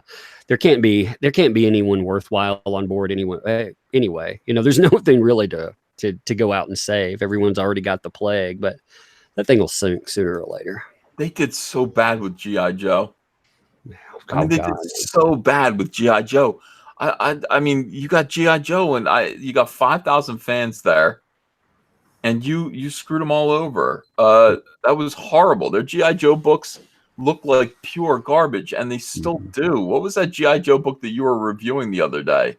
Oh man, that's God. I'm trying to think of the name of it. It's one of their new one-offs. It was supposed to be like a return to form as well, and it's oh my God, it's so awful. I could have drawn that entire book in 6 hours. I've never seen anything so dreadfully poorly produced. But $4.99 price tag too. $4.99. It looked like a cry for help. There you go. Now, was that the pastel G.I. Joe, or was that the gay erotica G.I. Joe? Which one are you talking? Not gay erotica. It wasn't. That thing was weird. That was that comic book cover, that was back from the Audrey Sitterson days. Right. this makes one nostalgic for Aubrey Sitterson, and I can't believe I just said that. The good old days of Aubrey Sitterson. Quality. All we had to worry about was G.I. Joe Snake Eyes grabbing someone else's schlong. Mike, this looked like somebody. Honestly, this looks like somebody just roughed it out on a napkin really quickly. I can't even. Yeah, it's. I guess it's some like independent, like, artist who, I just had a cursory review at like why the hell they put this guy on. I guess he was like had some fun, cool independent comic. And then they're like, oh, wow, yeah, that'd be a great fit for G.I. Joe. And everyone with any sense of art or style was like, what's wrong with you people? Because I'm starting to think, SJWs brag. They go, well, everyone in the creative arts, they're lefties. Yeah, that's true to some extent. Most of these, like the people that that are geniuses turn out to be lefties, except for me, Mike. It's called Sierra Morte, by the way. I'd forgotten the name for just a second there. That's the name of the artist? No, that's the name of the book. Guy, I need to look his name up real quick. He's a stylized artist. Some people, they're saying, hey, some people really like it. And I thought, yeah, could you imagine being that kid who, has never checked out comics before? This is your first comic that you run into, and it costs $5.99, and it looks like a dumpster fire. Yeah. By the way, Elliot Fernandez is here. Elliot. Hey, can you guys hear me? Yeah. Okay, good. How you doing? I'm good, man. I'm in West Palm Beach right now at a hotel, and I can't get any of my cameras to work, so I don't want to interrupt you guys too much. Why are you in West Palm Beach? I'm at a show. I'm at what's this thing called? Comic-Con Revolution. Comic-Con Revolution. Yeah, man. This is where all the kids are at. That sounds like fun, man. Never heard of it. They're all asking for you. No, I'm just kidding. All right, so all right, what was I going? Oh, where was I going? Oh yeah. This is the thing. That G.I. Joe book was absolutely the worst thing imaginable. And I will say this. At this point, the quality has become so bad for these comics. It was indescribably bad. When you say, what if that is their first comic? I hope it is their first comic. I hope any kid that gets that comic, that's their first comic, and they have no idea how much better it gets. I mean, it would have to be. That's your only hope. Like that's somebody's first comic, and their second one is anything else. They'll be like, oh my God.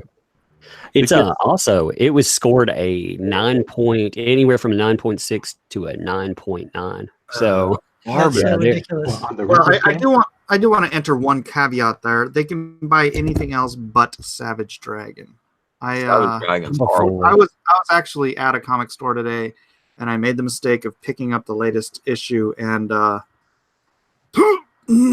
was there more garbage in it? More filth? Yeah, worse. More just disgusting, pornographic, vile. That's all it is anymore. I mean, that is literally all it is. Because I only seen it in the previous issue. I'm like, he can't do this like every issue, right? He's not just turning this into some disgusting freaking. Eric Larson is being who he is in the zombie comic book industry. Here's the thing about this: when you watch zombie movies like Dawn of the Dead, the remake, when you watch these zombie movies where the world has ended, Elliot, the world has ended. People who survive become who they really are. You know what I mean? You really there's no reason now. There's no longer any reason to put any kind of pretense for the benefit of society.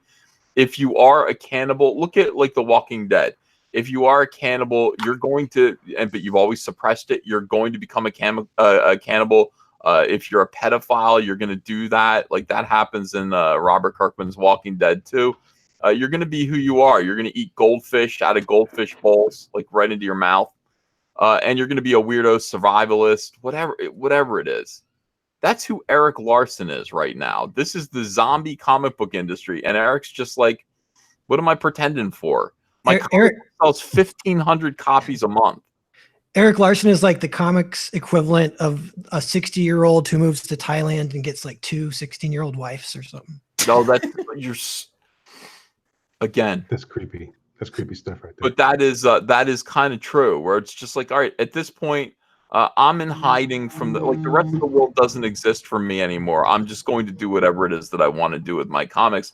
And what I always wanted to do with my classic Image comic is weirdo, disgusting porno jokes, and have a scene where 2 little boys have anal sex. You know, it's like that's what I always wanted to do. So I'm going to do it now because the industry doesn't exist. It's a zombie. It's the zombie apocalypse, Mike. Yeah.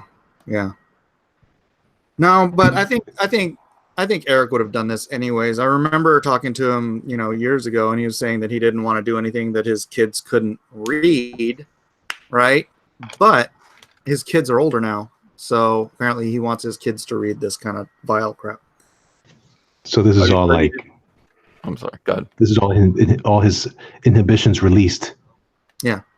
It's like almost like those pictures that you get sometimes from certain people. Yeah, maybe he should have had the idea of I don't want to draw anything that I wouldn't want my mom to read. Then he'd just wait for his mom to die and he could start squirting out this freaking garbage. I don't have that in me. You know what I mean? I don't understand. No way. I don't have that in me. I don't want to draw that stuff. I don't want to produce that stuff. There's nothing that's like, there's nothing that I want to do in comics that I'm not perfectly willing to do and give it to my mom or give it to any audience at all. Yeah, that's right. I don't want to do anything depraved, anything degenerate. That's not in my heart. I'm not looking to draw pornography. That's never. I don't understand people that draw porno comics. Yeah, I don't understand why you do that.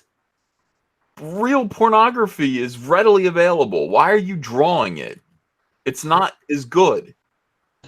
Because they can control the characters and the depravity levels of what they want to do. They can illustrate their fantasy. Sorry, Tug, go ahead. Oh, you're fine. I was going to say I pulled out with some Wizard magazines. I actually found them in storage. I was looking through them. They're awesome to go back through. But I was looking back and Eric Larson was front and center. They were talking about here high profile people in this. And now I look at him and I'm looking at the November numbers in Comic-Con, and he moved shipped units. He shipped 3,639. Oh my gosh, it's gone down. It keeps going down. Last time I checked, it was 3,800. Yeah, wow. I mean, it keeps falling. Well, you can only return to this gimmick right here so many times. I mean, it may show his inhibition, but it also I think it shows a desperation because he's irrelevant now. We're talking about the CFO of Image Comics, a guy with a profile like that, and I mean, he's a dinosaur. He's antiquated. He hasn't relevant though. I mean, in comics, like seriously, who's relevant other than us? Well, I mean that's a good Scott question. Snyder, Greg Capullo, hardly. The top 1% are relevant, and the rest of them are hanging on, are flailing. I mean, it's like, there are. It's just not the same anymore. It is a zombie comic book industry. Well, I said that the other day. It's a carcass. It's a shell of what it used to be, and everybody is trying to. All these vultures are coming in, trying to eat up what's left over, and all they're getting is a weak diet of any quality of product, and so that's all we've got left. Spider-Man's dead. Iceman's gone. They're never coming back. And I'll eat some ice cream in the meantime. Yeah, good stuff. Yeah, Jim Lee's still relevant, by the way. Jim Lee, Todd McFarlane, people are listing people. Robert Kirkman, yeah, but Robert Kirkman's show is going to be over. Robert Kirkman's been phoning it in for the last 3 years. Yeah, last 20 years. Brubaker, man, I picked up Criminal. Like, it's one of the comics I actually love. Like, he delivers the high quality comic book. I always like Brubaker. People want me to refresh them on the title of of this live stream. Disney ends Marvel Comics rumor live. Yeah, it's an article on Cosmic Book News that we went over. It's basically just speculation. I got the article and went, I'll take this live and read it out loud, live. I didn't see anything in the article that had any evidence that Disney was actually seriously planning on doing this. I think it was just sort of like the guy who wrote the article was like, that this is kind of coming next, isn't it? And yeah, I think it is, but no time, not in the immediate future. You know, not really. Let's see. Rocket Insano says, Ethan, most of them are on the West Coast or Europe. One thing you got to worry about. Only thing you got to worry about is swatting and random mail. Jersey folk are usually okay. I am one. Mark C says, live in fear and the SJW terrorists win. Irish King says, love your view, Ethan, but never trust your enemies. I don't trust my enemies. I don't trust any of them. I have no use for these people. I don't need them. You know, I'm grateful when one of them shows humanity. It just makes me feel better. Stephanie Janacek, Smuggler's Cantina, says move to PA. No, we're gonna stay here. We'll stay right where we are. We'll get a bigger house. iRobot says can't believe these SJWs. Please stay safe, Uncle E. Devil Trigger DMC says good old Uncle E fighting the good fight. GR Quack England says Green Lantern Book 1 ordered and inbound. Oh, nice. Thank you. Joshua Carrera says video suggestion. Disney indoctrinates. Okay, I read that one. Ronnie Strike says I'm glad you're okay with that dog's crap and not letting it get in your head. Ethan, please keep your guard up and check your 6. Ian Aldridge says Ethan should be sponsored by Jenny Craig. That's terrible. That's terrible. It is terrible. I think that, but I think it's a compliment, though. I think he's saying I'm losing weight. I think, or not, or that I need to be. I don't know what he's saying. I'm ready either way. I lost 32 pounds, guys. You know, I'm like, good. Thanks, really good. I appreciate it. You know, I'm working on it. I still got a ways to go. I got a good 40 to go, I think, before I'm happy. That just made me think of cupcakes. You know, that's the thing. I mean, when somebody says stuff like that, I go right to cupcakes, Mike. It's reverse psychology. Yeah, well, it's just like, well, what's the point? You know, all this suffering for what? Might as well have cupcakes.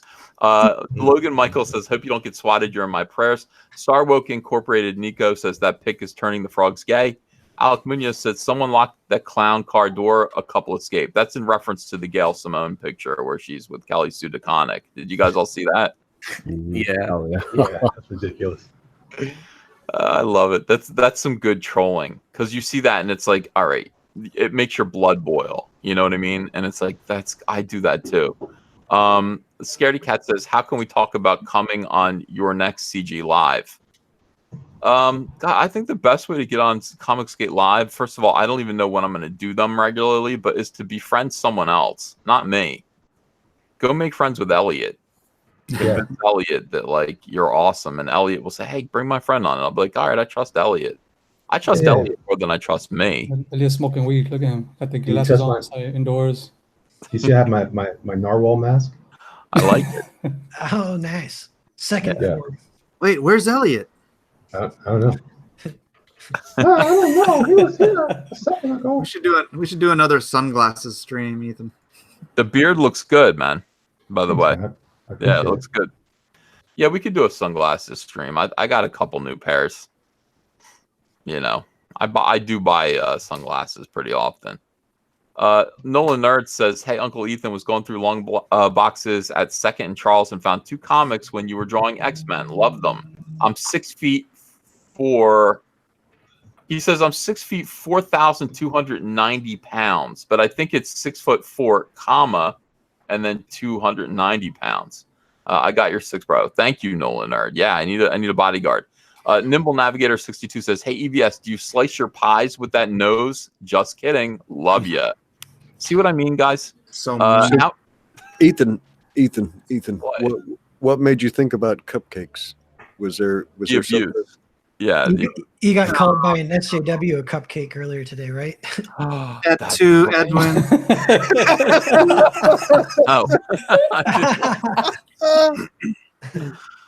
Wow, Mike. This is, how many are those? That's like the what's that? 10 people stabbing you on the Ides of March with their penises. Mike, what'd you do with the other 2? You were missing, Mike.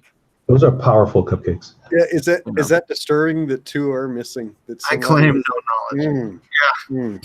That's a tasty pastry. I need to get that in my mouth right now. I wonder if those are cream filled. They look like peanuts with. That's got to be like a bachelorette party kind of thing, or SJW party. I don't know. It's just another Wednesday at Ethan's house. Just another manic Monday. Oh. Hey, I'm up like $600, Ethan. Thank you. That's not me doing that. That's the fans who love you, Mike. They love me. They really love me. Respect. Mike.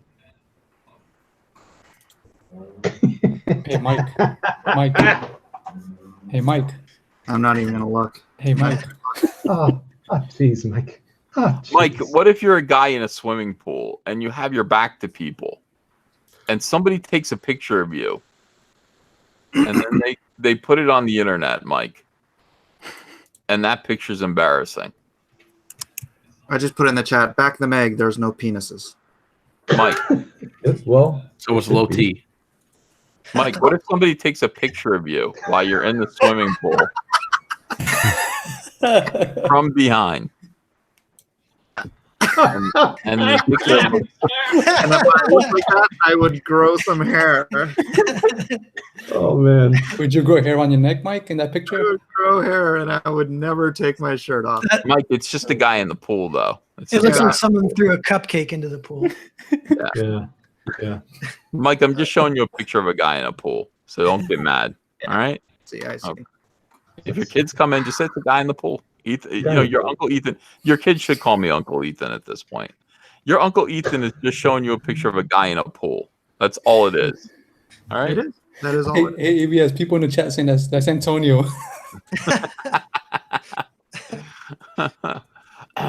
Yeah. So, in any case, Mike. Yeah. In any case, I'm not out to do you any wrong. Let me see here. All right, so this guy wants me to cut pies with my nose. He says, how many years do you think SJW comics have until the next recession in the industry? I think comics are over in 5 years. That's what I think. I say 2. You think 2 years? Yeah. No, I think we got 5 years. Come on, 400 stores closed in how short of a span? Like 3 years. 5 years is way too far out. I think it's more like 2. Yeah. Well, the only successful stores are the ones that are adapting to comics not being their main source of income anymore. The comics and stuff here in San Diego is doing great. It's doing just as well as it's done, the year before or the year before that. But it's because comics is no longer their mainstay. It's like a third of the store, maybe. The rest is all that other stuff. Perhaps part of the problem, right? Yeah. Scaredy Cat says, I'm now a Comicsgate creator. Indiegogo.me at Fishtown Comic. Rocket Insano says they only want to make comics for their friends. That's true. Cesario JPN says, smash that muff button. World-class bullshitter says that, I guess. Pilgrim Driver says, Caesar, what will Disney do if Captain Marvel and Endgame fail with the help of the basket of deplorables? So let's speculate, guys. What do you think about Captain Marvel? Do you think that we've successfully defeated it, or what do you think? I think it defeated itself with that advertising. Mm-hmm.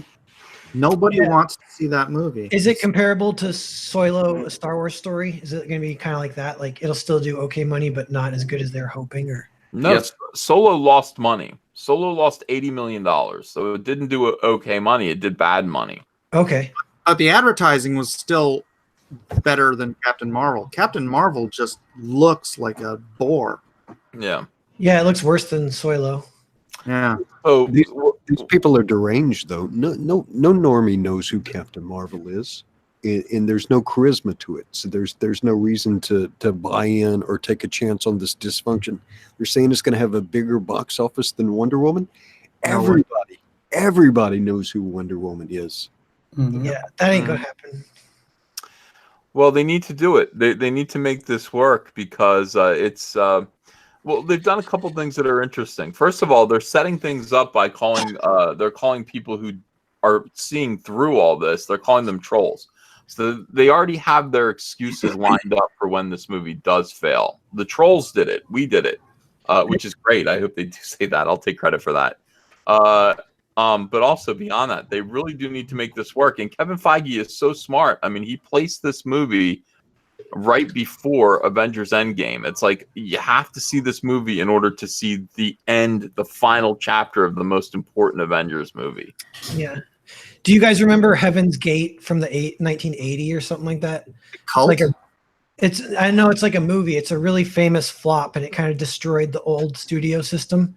It's if they lose enough money, they'll have to like go back to the drawing board. So well, we'll see how it goes. I mean, let's just be honest. The movie costs $170 million to make, which isn't that much. But you tack advertising on top of that. Promotion, here's the way movies work. You find out what the budget was and then double it, because it costs, they usually double the production budget just in advertising. All those ads that you see on TV, all the movie trailers, all the bus posters, all that stuff that you see of the billboards, that all costs a lot of money. And you have to keep TV commercials for Captain Marvel on every channel, every network, all over the world, every 20 minutes, all through the entire run. So it's going to be another $170 million in advertising that movie. So you're looking at around $350 million that it has to break before it breaks even. And they're hoping that the movie is going to do as well as a typical Marvel movie does. It will bring in, between $600 and $700 million gross. So subtract, the 350 from that, and then cut it in half, and that's what Disney's hoping to make in profits. I don't know. It would be amazing if this movie does not. Here's how you know it's a failure. If this movie does not crack 100 million domestic opening weekend, it's a bomb. It's a bomb. I would put money. It doesn't break that. Did you say 350? 350 is what it costs to make. Yeah, it's not going to make what it costs. Okay, so that's what it's got to earn that back in order to make a profit. But you'll be able to judge that when opening weekend, this coming weekend. This is like the Super Bowl, like SJWs versus normal people. Like, we're watching this. Like, is this movie going to bomb or is it not going to bomb? Now, SJWs initially were telling each other it was going to make $180 million opening weekend domestic. They scaled that all the way back, and they're going to be happy, and they're going to say that they win if it can make $100 million opening weekend domestically. Now, that kind of just projects on. You kind of go, okay, so worldwide at that point, if it makes $100 million worldwide, it's going to make $600 million total at the end of its run worldwide. Yeah. But if it doesn't make, the 100 million, if it makes, I believe it's going to make 85. I'm going to go 80. We should do like a rat. What's that called? Or a pool? Yeah. A pool, yeah. like a pool. Is that what it is, or is it a dead pool? I'll take 80 million. I'll take 80 million. A bomb. It's a bomb pool. How much? You want to put money on it? Do you guys want to actually put money on it, like $10? Yeah, everybody put $10 in. Yeah, yep. I want in on that. $10 into the pool. All right, so I'm gonna say it makes 85. I got $10 on 85. All right, I got 80. 80. Edwin's not gonna gamble. He doesn't gamble. I'll say 90. Yeah, I'll get in. I'll take 75 million. Do you guys want to write this down? Somebody has to write it all down. Everyone writes everything down. Because whoever's right, they're going to get a lot of money. Ethan, you're going 85? I got 85. Mike is at 80? Narwhal's at 90. Narwhal's 90. Yeah, I got 97. And by the way, I think my 85 means I've got 85 to 90. There's a $5 million window. Yeah. So Mike's got, let's say I've got 85 to 89, and Mike's got 80 to 84. And I think that's kind of the way it goes. $5 million window. Yeah. Yeah. So what does that mean? Is it like Price is Right? Whoever gets the. Yeah. If okay, so let's say it makes $83 million. Mike wins because it's in his window of 80 to 84 million. So what if I had the same window though? What do you have? 80 to 84. You'd have to split it then. Then you'd split the pot. Yeah, you and Mike. If you want to say I'm going with Mike, you're going to split the pot. Oh man, Mike. You know, you could be a wild man and you could say that it's going to succeed and it's going to make 100 million. Put me down for 97. If you're the top one, then whatever. If it We're makes all- 150 million, then you still win. That's a much bigger window. Just to Yeah, be the top. we're all rooting for failure. You could actually try to win the money by rooting for success. I'm going with 103. Nasser? Okay, Nasser got 103. So you got it. We'll It's call not that really a $5 million window, Nasser. I don't think you're understanding the math. No. It's okay. He can say that. He's got 103 to 107. All right. All right. I'm in on this. I got to start the auction. People are waiting. People got bills to pay. So thanks, Ethan, for everything. Everybody go support the Meg. And when you're done here, come on over. I'm 90 to 94. Ooh, I'm going to join him, so I'll see you guys later. Thanks a lot, everyone. Thanks. All right, Narwhal. I got to join Huggy, too. you getting in on this? Yeah, I'll take. Is somebody at 90? Did you say that? That's what I said. All right, I I'll was- take 95. I'll go right there. All right. So 95 to 100. Got it. Yeah, I'll take that. Yeah, this will be good.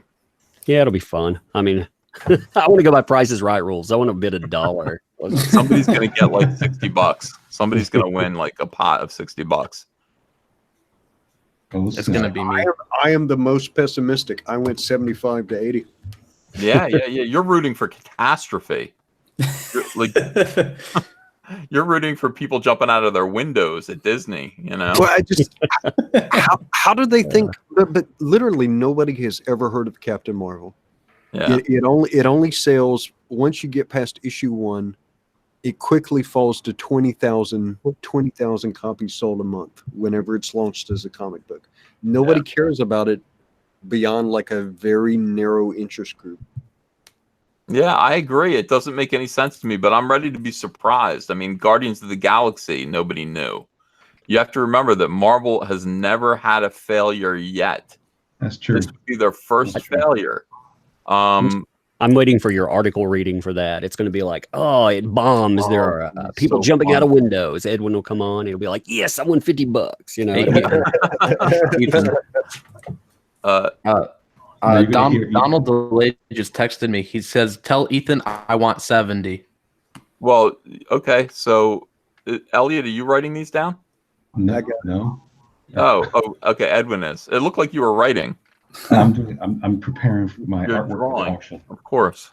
Yeah. Donal is now the low man.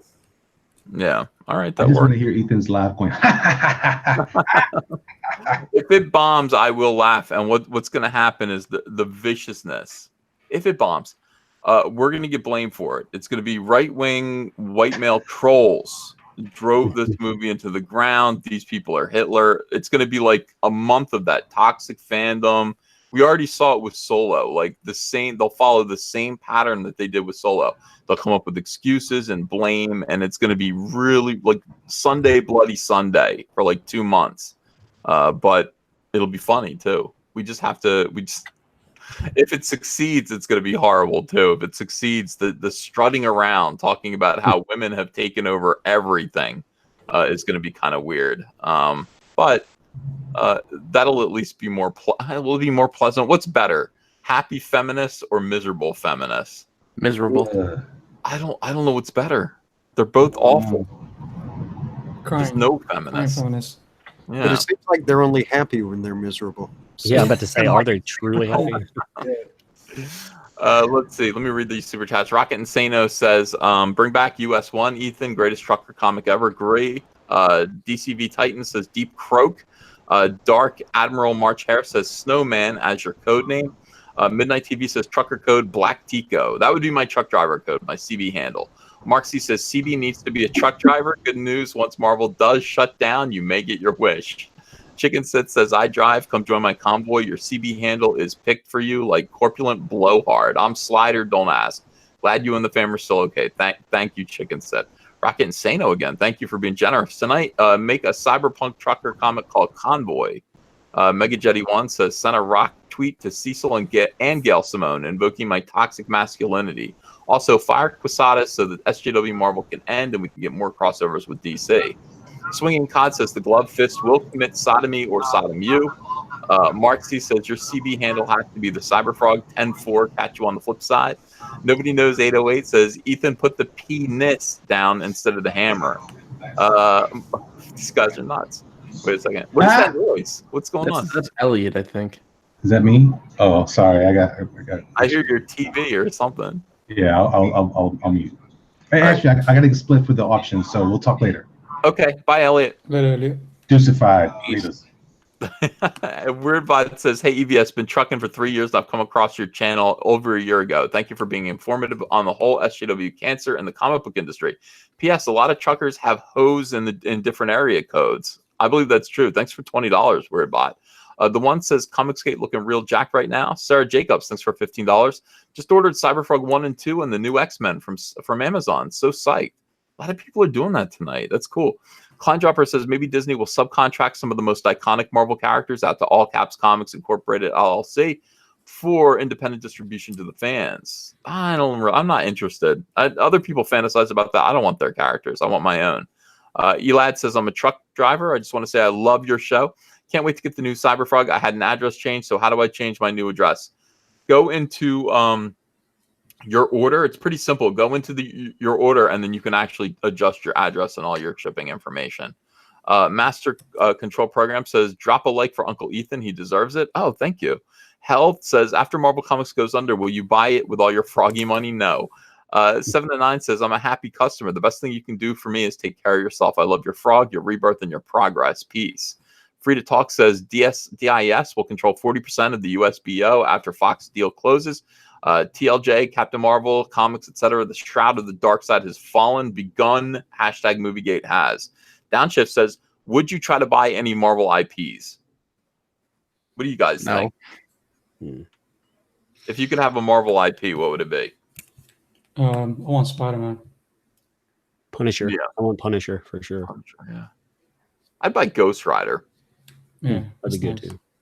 That's about it. I don't really care though. I could create a Ghost Rider ripoff. It's there's no real reason to do it. Timecode Mechanic says, don't forget Victor Locke Demon Noir needs some Comicsgate love over on Indiegogo. Fear no evil. Mark C says Marvel is Hot Wheels, DC is Matchbox. Nobody Knows 808 says the lag reminds me of those old kung fu movies. I'm loving it like McDonald's. Raymond Henschhold says Captain Marvel will only make $400 million. If anyone likes offensive comedy and doesn't like Captain Marvel, check out my video Thanos Hates Captain Marvel. Wow, that's a prediction. $400 million.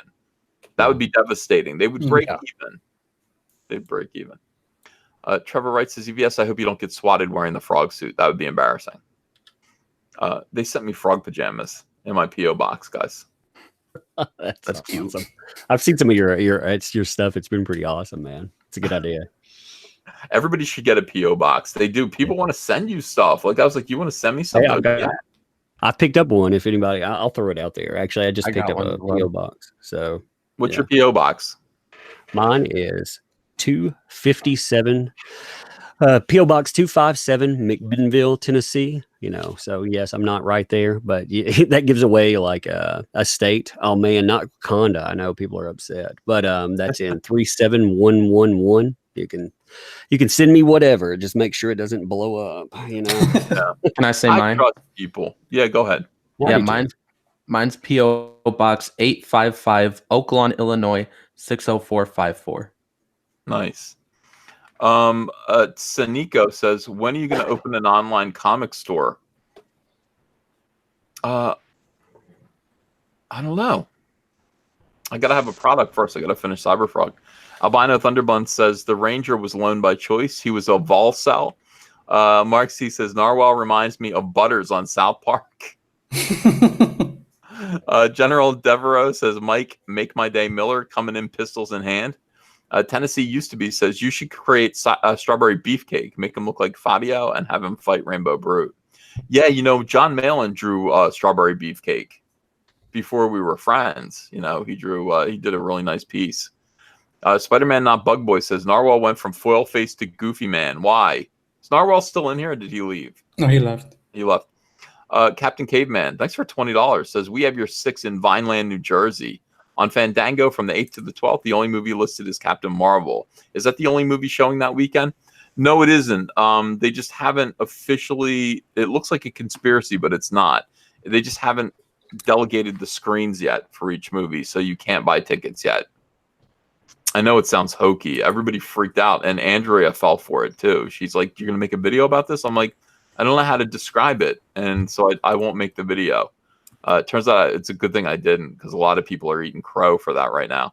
Adam Post, thanks for $10. Upcoming project by me and James Hudnall, taking place in the 90s, called G.I. Jackrabbits, with a color cover by Kyle Ritter.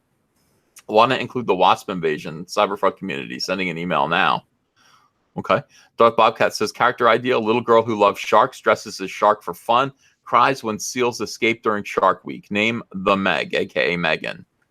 That's good. Trey Chester says Odin's vid explains Captain Marvel pre-sales. No conspiracy. Right. Donuts One says, I can't explain it, Ethan, but I feel closer to your dog than any other I've ever seen. That was good. I like that. I'm sorry. I know Mike hates it, but Edwin, I can't, and you got him good too. So thank you. Edwin just laughs. I don't know. I apologized to Mike, and I told him I wouldn't do it again, but I didn't mean it. Like I did not mean my apology, and I told him that to his face. Edwin, I gave Mike a very sincere apology just to see what. Let me read it to you, Edwin. You tell me if you're impressed by this apology. All right, because I wasn't sorry for showing Mike subliminal penises. Not at all. But he was so offended by it that I did my best to sound good. So I sent him this in private. I said, Mike, I'm sorry for the ongoing penis jokes. I didn't realize they were offending you. Mike, I thought it was a bit funny, a funny bit. Well, kind of like Ernie and Bert. I apologize, Mike, and I won't do it anymore. Now, Edwin, if he had said to me, Ethan, I really appreciate that, and I think that would just be best because this, and this, I probably wouldn't have done it again. But you know what he said? To my sincere apology, he said, thanks, bro.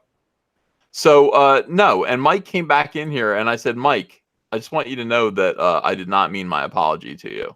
Didn't mean it at all. I just wanted to see if I could make it sound sincere. And sure enough. Hey, Cyborg Patriot said, actually, the break even, I didn't think about this, but the break even would be about 580 because domestic ticket sales, they only get about 60%, with the theaters keeping 40%. Mm-hmm. Yeah, 580, man. That's wow. It's going to be it's going to be really interesting to see if they can do that. Do you think they'll actually make 580 or higher? No. Let's see. Ethan, I think I'm getting called to the, Go do the auction. I'll be over there to watch you guys in a minute. I'm just going to read the rest of the super chats and talk to Tug a little bit more. I don't know about 580. It would be a catastrophe. That's about right. Yeah, they're due for one. I mean, the ego on these, the ego on this company anyway, the way that they advertise and everything, they're bent for failure. They're doing the same thing. Well, I mean, you've talked about it, so much about Star Wars. I mean, it's the same people doing the same exact things out there. They're gonna have one. It's just, is this the one? Woke and broke, every single time. I mean, somebody in the chat, D Garcia is saying 650 worldwide. Yeah, that's kind of what they're expecting on the low end. They're expecting to make 650, and that would put it as, one of their lesser Marvel movies, which I think they would be happy with. But I want, if it's gonna flop, I mean, it does. It needs to hit like 400 or 500 million. That's a flop. God, I would love that. If it does, yeah, it would be awesome. I mean, you were talking about like what's the worst on their side. I wonder, I wonder on their side. That they definitely don't want us to have. They don't want that to happen because they don't want to have to deal with us if it does actually flop. They don't want to celebrate, dude. I'll tell you something. When you find something like this, first of all, they're like, "You're just gonna monetize videos about Captain Marvel." Yeah, I am. Yeah, damn straight. My channel's doing great right now. As long as I make a video about Captain Marvel every day, my channel grows and grows and grows. And I'll tell you something. It'll be sad if Captain Marvel succeeds because I probably won't make another Captain Marvel video. But if it fails, I'll be making Captain Marvel videos for the next 2 months while they're making excuses and the fallout of the failure of Captain Marvel. Those videos will be hilarious. So put the blame on Brie Larson. Yeah, we'll just be like, look, we told you. And they'll be like, you're a bunch of white Nazis. Like that. And it's just going to go back and forth like that. It's going to be hilarious. And then we'll see people get fired from Disney and Marvel. Oh God, it would be wonderful. So we're rooting for less than 100 million on opening weekend. And everybody's going to be watching that happen. I mean, once you tell people what to expect, like they can get involved in this and really care. It's like, first of all, obviously boycott the movie. Do not go see it opening weekend. If you're going to see it at all, wait a week. Okay. Just wait a week. Opening weekend is everything to them. Okay. That's when they're racking up their score. So if you mean to see Captain Marvel, don't see it opening weekend. Wait a week to see it at least, just so that you can put the fear of God into them. With the opening weekend score, I'm not going to see it at all. I recommend that people don't see it, and if you are going to watch it, wait until it comes out in DVD or something like that. But do not give these people money for this. I mean, the identity politics, the weirdness of this. Brie Larson talking about how I have power and I mean to use my power. No. Absolutely not. No, you are not getting my $18. No. Yeah, I'm not seeing this at all. Yeah. I'm for it. The thing about it is I hate boycotts. I don't believe in boycotts.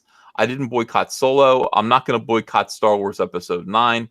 I'm going to go see all these movies because I do enjoy them, and I do want to be able to make fun of them on my channel. Like, if they're bad, I want to give them a roasting, but no, I think this time I want to actually stay home and then tell my audience to stay home too. See if they'll listen to me. It's a chunk, but it's, look, I can speak and get, reach 80 to 100,000 people on this. That's a good chunk of money. So why not? It'd be interesting to see like what kind of impact that has. If people went out wholly, I mean, you think of all the channels out there, if they just said, hey, let's really actually boycott something. Not let's talk about it, but let's boycott it. I mean, you could severely dent something. Yeah, like honestly, that's the thing. But I mean, all we have to do is just tell people, like, that feeling that you're feeling about this. You're absolutely right. Everyone's feeling it. Everyone's irritated by Brie Larson. Everyone's irritated by the SJWs who are like, girl power. What are those incels going to do when this movie makes $150 million opening weekend? It's going to win. And then what are you going to do, incels? You don't have to put up with that. You could probably just stay home. You can boycott the movie, see it later, see it for free when it comes out in video. But you want to give them their money? You want to help them make that $150 million or whatever it is they're hoping for? I would encourage people to stay home and punish this behavior so it doesn't keep, you want less of it. The free market is let's do this. Let's make it fail so that we get less of this. And people like, when you look at people that are connected to these projects, I mean, when you see, people like Quesada, he's connected to Marvel Entertainment. He's actually connected to the show portion. But I mean, a lot of these folks, this bad behavior, it's not comics. It's actually Disney. So if you want to go out and you want to make a point, well, make a point that way. Yeah, absolutely. Angry Joker says, here's your ticket to see Captain Marvel. There's dollar theaters. Thank you, Angry Joker. Jason Green says, love your wiener dog, Ethan. The Skate Freak says, you guys make a badass team. Hey, Mike, can we get Lone Star anywhere? Ian House says, backed off all three, Mike. Or backed all three, Mike. So, okay. Smooth Guy 2, thanks for $15. Says, hi, Ethan. Your videos are one of the highlights of my day. Keep fighting the good fight. Thank you. Lum Lum says, oh my God, can't believe I missed this. Hello, guys. Hi, Lum Lum. Mark C says, take death row inmates, give them a bunch of tiny cuts, and drag them behind a book as chum for great white sharks. You could put it on pay-per-view. I would watch that. Yeah, 7 of 9 says, Nasser is a third of my comic book trinity. I know 7 of 9. You talked about that while you were fixing your car. I watch your videos. King KDI says, IDW are the canary in the pit of the comic book industry. Passion for Drawing says, please back Mythosauur's Menagerie of Monsters on Indiegogo. Stay awesome. Carl O'Rowe Says Irish comic creator here. Thanks for 20 euros, by the way. I battled SJW tutors through college, and I've even been banned from conventions. Yeah. My comic Actually, death sworn. Let me give him a shout out too. He actually has he has definitely gone head to head with those people. He he stood up with Comicsgate a while back. I mean, you know, the Irish circuit apparently, you know, if you stand up and you say anything, I mean, the stuff that I actually saw that was said to him, he was pretty much told that, well, you know, if you're going to do this, if you're going to stand with those people, then you're out. And he was like, hey, okay, well, you know, I hate that you're like that, but you know, I'm out then, I guess. So props to him, you know, props to him. He's got a cool comic called Death Sworn. That's what he was about to say. He said, my comic Death Sworn is an action-packed 80s inspired space fantasy. The first 2 issues are available on Etsy now. From Carl O'Rowe, Death Sworn, Irish comic creator. Yeah, check that out, guys. Joseph Citadino, thanks for $20. EVS with Carl Manverse set to wokeify the MCU. Alita actually being good. Detective Pikachu looking to kill it, and the movie rights to My Hero Academia being sold. I think superheroes are on the fall and anime will rise. Yeah, I agree. You know, I do agree. And Joseph Citadino, again, $5 says, Weebs will replace the comic book geeks as the ones with power in our pop culture. Truly the dankest timeline. Amateur Ant says, why do those cupcakes look like dongs and balls? They should look like badge. Not So Ninja says, Disney bought out Aussie theaters for a Captain Marvel. Amateur Ant says, had to get creative. YouTube wants to censor everyone's free speech now. Google is full of SJWs. Very sad. Joseph Citadino says, Carl Manverse plus the quality of anime movies coming out will kill the MCU and cause the anime takeover of our pop culture. Alec Munoz says it needs to make a lot more than 350 as the studios take a 60% cut while theaters get 40%. It needs to make more like 550 to break even. Yeah, that's what Umbrella Guy was saying there. 580, I think he said. Yeah. That sounds about right. It says that Wonder Woman made opening weekend 103 million. Yeah, Wonder Woman made 103. Iron Man made 102, I think. Right, and they were known characters, unlike like everyone was saying earlier, Captain Marvel. Yeah. I can't believe I don't understand why they're so arrogant that they think this is going to make 150. I don't get that. I don't get that at all. I really don't feel that way. But if it happens, I'm going to question the universe. You know, I'm going to shout at God. You know, out in an open field of corn in a lightning storm. I'm gonna curse God. I'll be like, "Why are you doing this?" That be an awesome movie scene. Yeah. You got to get rain and everything else. That'll be awesome. Yeah, I'll be by like lightning, come back like a scarecrow. Man, this is getting good. My buttoned-up shirt will be open and blowing behind me as I'm like, God, like yelling at the sky. Yep. Your first scene will be you like creeping out of the cornfield and stealing a pie out of a window. It'll be oh, that would be good. Yeah. I want a pie now. You guys are really killing me with this pastry stuff. Project Magepunk says Captain Marvel opening weekend box office will be 71 million. Oh, he says 71.3 thousand. No, I think million maybe. That's a good guess. Obi-Wan says, put me in for 48 million, Uncle E. That would be a disaster. Amateur Anthony says, Uncle E, put me down for $10 at 115 million. People are generally stupid. They will go see it.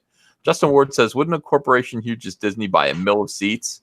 Obi-Wan, thanks for $15, says, here's my chip-in money. This is $10 after YouTube's cut, right? Yeah, YouTube takes like a third, I think. 30%. Sucks, man. They really do rip you off. YouTube really, I mean, I'm grateful for the platform, but when you think about them taking 30% of all of your ad revenue and your super chat money, it's quite a price. Yeah, it's definitely, especially for some of the stuff, you know, again, I'm going to be very careful in how I say that, but I do get disappointed in the premium that you end up paying. And I mean that for the people in the audience, actually, they pay the premium. So I feel really bad for that versus the censorship they sometimes have to deal with. Yeah, really, honestly, if you're going to, if YouTube is taking a third of this money, there should be zero censorship. We're paying for the right to communicate with one another, and nobody has to come here. No, you know, this isn't programming on ABC. Somebody's choosing. People are choosing to be a part of this content, to enjoy this content. It's kind of weird. Professor Geek says, always a good night when I hang out with you guys. Yeah, we agree, pal. Good to see you. And everyone loves Professor Geek. Subscribe to Professor Geek. Misfit Corner Comics says the guys behind the kid-friendly graphic novel adventure series Hero have relaunched Hero Book 1 on Indiegogo right now. Check it out. Pilgrim Driver says, Uncle Ethan, I won't even steal Captain Marvel. Yeah, I'm not interested in seeing it at all. Like, honestly, since I'm not going to see it in the movie theater, I will probably go my whole life having never seen it. GOP Gamer says, go see Alita Battle Angel on opening day of Captain Marvel. Let's have Alita make more that day than Captain Marvel. Yeah, that would be nice. Lennon McCarthy says, in Captain Marvel 2, she'll have 20 cats. Yeah. I love how, like, she's got a cat, and that cat is the most popular character in the movie. And so Marvel goes, we need to do more books with cats. God, it's just so weird, man. It's just so weird. The Batman says, Uncle E, one of my employees said they wanted to go see Captain Marvel, so I scheduled them every day of opening weekend. I'm doing my part. Thank you. That's awesome. That's funny. Yeah, just keep them home. Tie up your loved ones until second week. Professor Geek says, oh, and back Tales from the Stacks on Indiegogo. Ian Howe, thanks for $20, says, I was going to see Captain Marvel solely because it ties into Endgame, but you can have my ticket money instead. Thank you, Ian Howe. And good news, from what I hear, there's nothing about Endgame in this movie. It takes place entirely in the 1990s. There is nothing about. The only thing that you learn is you see her give Nick Fury the phone to contact her at the end. That's it. Bruce Tartaglia says, what are your thoughts on How to Train Your Dragon movie? My daughter likes it. You know, I don't know. I haven't really seen it. GOP Gamer says, going to back your book tonight, Nasser. And yeah, that's exciting, Nasser. People are digging Nasser, and they like when he stands up for himself. Yeah, I just stood up for myself right now against Bill Sienkiewicz. He's quote tweeted me. Oh my goodness. Mythos Irving says, R.I.P. Terry Davis, the glow-in-the-dark CIA N-words killed him with a train. I heard about that. Yeah, Terry Davis was Medicare did a video about him, but he kept he made videos claiming that, and he used the N-word. He'd be like, CIA N-words, and they glow in the dark, and they're coming for me. I gotta really think about that. Like, what did he mean? Sometimes you really think about the rantings of crazy people, like people who are psychotic or, you know, disturbed in some way, and you wonder what they're talking about. Like, what are they seeing in their head? I mean, they're N-words for the CIA, but they glow in the dark. I don't know. Yeah, I remember that Mr. Medicare stream or that video where he talks about that. Yeah, it's fun. I love Medicare. I do too, actually. You know, he's actually been commenting on, you know, he was on Ricada Laws talking about some of this anime business. It's getting crazy. It's getting really crazy. Yeah. Mm-hmm. Well, you guys have it covered, I hope. Oh yeah, actually, you know, I finally, I feel like I'm hitting some milestones. Finally, I finally had my 1,000 people watching a video. I was like, oh my god, I got 1,000 people watching this. So, yeah, that first feeling, that first time that happens, I was like, oh my god, this is good. You know, watching live, I've never had that yet. So, your channel's gonna blow up. I want to get you to 40,000 like this month, in the month of March. I'm gonna do my part. I'll promote the hell out of you. Hey, I appreciate it for real. You know, it'll be good too. Actually, we have an Indiegogo project setting up too soon. I'll be talking about pretty soon. So I'll probably hit you up for that if you don't mind. Can't wait. Yeah, no problem. Fuzzy Creature says he's great when he isn't fighting Sargon. Sargon gave me a shout out today. I did hear that. Somebody sent me a link right to the stream. Sargon shouted me out, calling me Ethan Van Scriver. And he told me that I'm right about everything about SJWs. That's good. Yeah, I've had a few communications with Sargon, and every one of them, well, they're half and half. Sometimes I give him hell, and then other times it's been kind of play. When we're talking about Comicsgate, he likes to hear about Comicsgate, and he's been in the chat sometimes. But yeah, I don't know. I like everybody. People are like, you shouldn't be friends with this person because this person doesn't get along with this person. It's like, oh, well, I like that person too. I like everybody. I don't want to get in fights with people, with those guys, with anyone from those community. Oh, Ethan, stay away from the skeptics. They're going to destroy Comicsgate. How? You know, it's like I'm cool with everybody. I'm cool with everybody as far as I know, except for Mundane Matt. Fuck that guy, because that guy can't. If you're nice to me, I'll be nice to you. That's kind of the way I look at it. Hail Caesar. Yeah, people who are nice to me, who are loyal to me, I will be loyal back. I will never, just because the crowd tells me to, I won't stab you in the back. I just won't do that. It's not who I am. George Peter Gatsis says, Uncle E, I would love to show off my Joe King all ages book. Comic book, bright and colorful, and it's on Indiegogo. It's called Joe and then King. All right, very cool. I've seen it. It looks great. Does it look good? Yeah, I had him on my channel. George, oh, okay, wait. Oh yeah, Mythos Irving says he clearly had no filter. Poor guy. Amateur Ant says if Captain SJW gets over 150 million in the US, that's a sad day, and I think North Korea and China should just nuke us. LOL. Joseph Citadino says, hey, since Carl Manverse, the movie is set in the 90s, do you think it will have Sonic the Hedgehog product placement to hype the Sonic film coming out? Well, I mean, that would be a reason to go, I guess, to find out. Maybe. Gimprider66 says, I'm 67. The only Captain Marvel I remember is Shazam. Pretty much quit comics in the Neil Adams, Jim Steranko era. Well, you'll be happy to know Jim Steranko is a hardcore Trump-supporting Republican. Love Jim Steranko. I'm going to have him on the show. For real? Nice. For real. He is like, dude, he is old school, and he's just like, we got to get these guys, Ethan. We got to get them. How do we get them? He's talking about the SJWs. I'm like, I got it, Mr. Steranko, sir. I got it. And he doesn't let men take pictures with him. Like, that's how he is. He's like, what do you know, he's like, why do you want a picture with me? What two guys taking a picture together? Like, he'll take pictures with a woman, but not a man. But he did take pictures with me. I have a picture with him. Nobody else does. Huh? I want to see. You want to see a picture of me and Jim Steranko?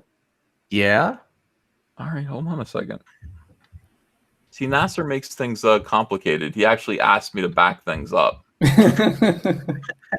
Let me see if I have Sorry, I really like Steranko. Yeah, he's a good guy. Jim Steranko, man, what a legend. And he doesn't want to do interviews, but because of who I am, like in terms of our politics, he's actually like, yeah, work it out with my guy. I never did work it out with this guy. I'm not good at working things out with people. But I mean, I would love to have him on and do a long form interview with him about, comics, about his experience in the industry and, what he thinks about things. People might be interested in that. Nasser, would you be interested in that? Yes or no? Yes. All right, let me see here. No, that's me and Kato Kalin. Hold on, I got some weird pictures of me with weird people. That's actually kind of cool, man. Kato Kalin. Yeah. Scroll back. This was 2017 that I met him, I think. You didn't shake his hand, did you? Yes, I did. And I'll tell you, if I know what you're trying to get at there, but that guy has a death grip on him. Like, if anybody would suffer over a handshake between me and Jim Steranko, it would be me. That guy, he insists. He's one of these guys who squeezes your hand real hard. Like, some people are just like, okay, you want a firm handshake, but you don't want a death grip. Not a lot of people understand that. Yeah, that happened to me. You feel your bones crack a little bit. Yeah, you're like, not that hard, dude. I mean, it's crying out loud. What is the matter with people? And I'm trying to find this, Nasser. I'm going through all my pictures here. I'm trying to figure out when this was. And maybe Caesar. Yeah, here's a picture of me with Will Ferrell. Really? Yeah, that's weird. John Mayer doesn't like Will Ferrell. Is Will Ferrell yelling at me? Big Daddy Sunbeam in the chat says Death Grip is high tea. Who is? Big Daddy Sunbeam in the chat says that the Death Grip is high tea. Yeah. I get it. Like, it's high tea, but you have to be ready for it. I'm sorry, yes. No, I was just gonna say, people people are under the impression that, you know, if you give somebody too weak of a handshake, they're gonna think you're like a fop. Right. But I don't think it. There has to be a line. You know what I mean? For me, a death grip is like you just squash some beef between you and somebody else. You know, so you're making a statement like, "Let this be the last time we have problems." That makes good sense to me. You know.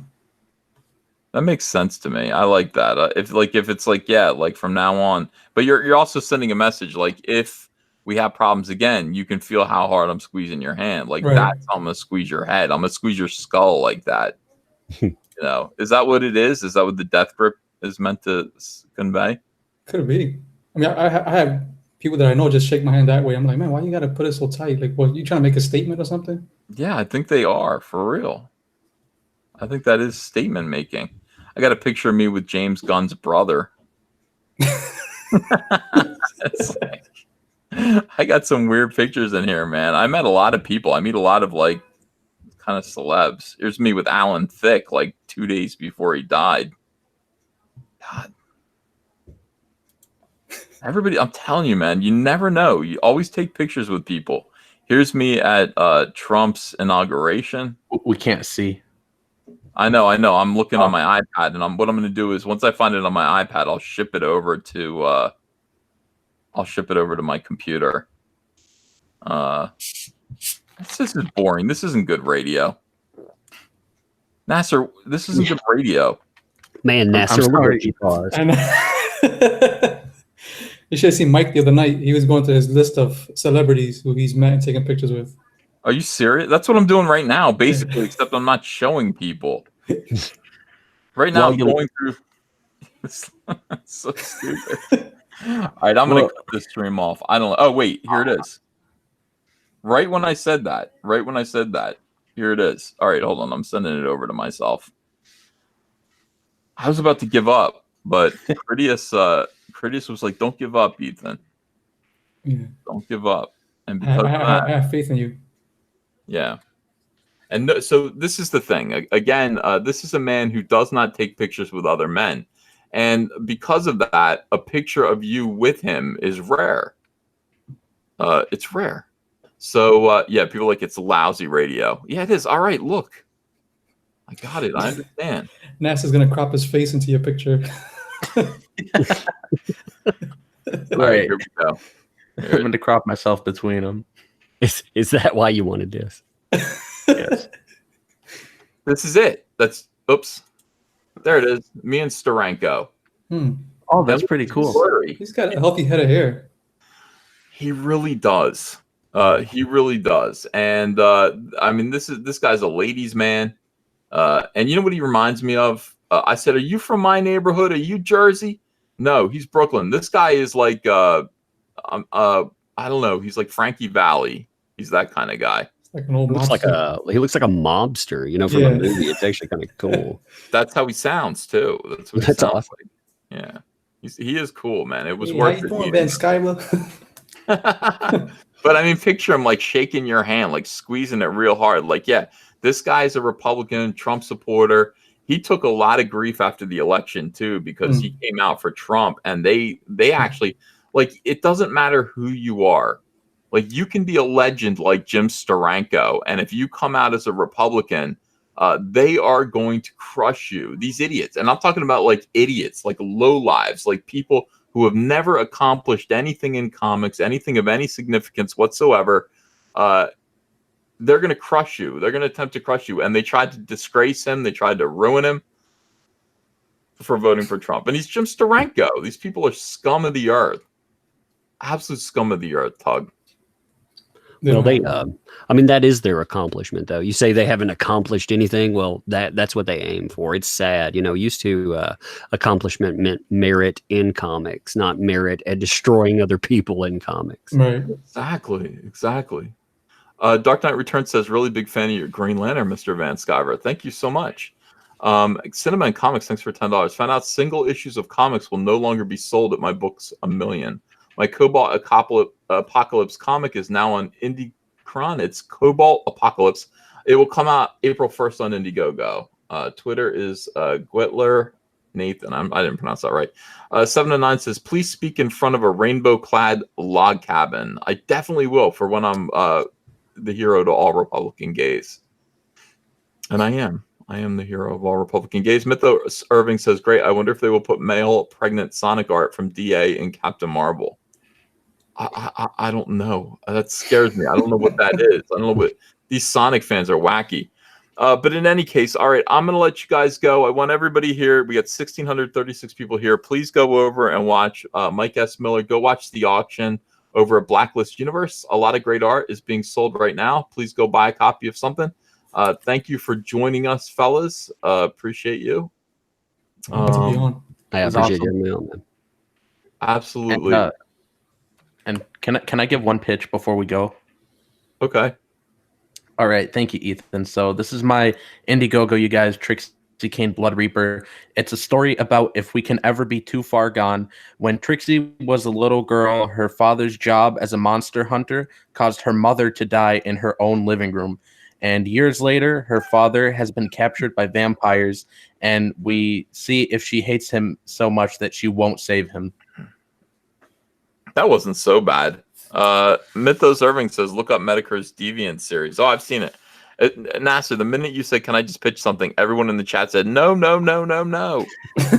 So, yeah. All right, guys. Thanks very much. I will see you tomorrow with more videos. Have a great night, everyone. Bye-bye.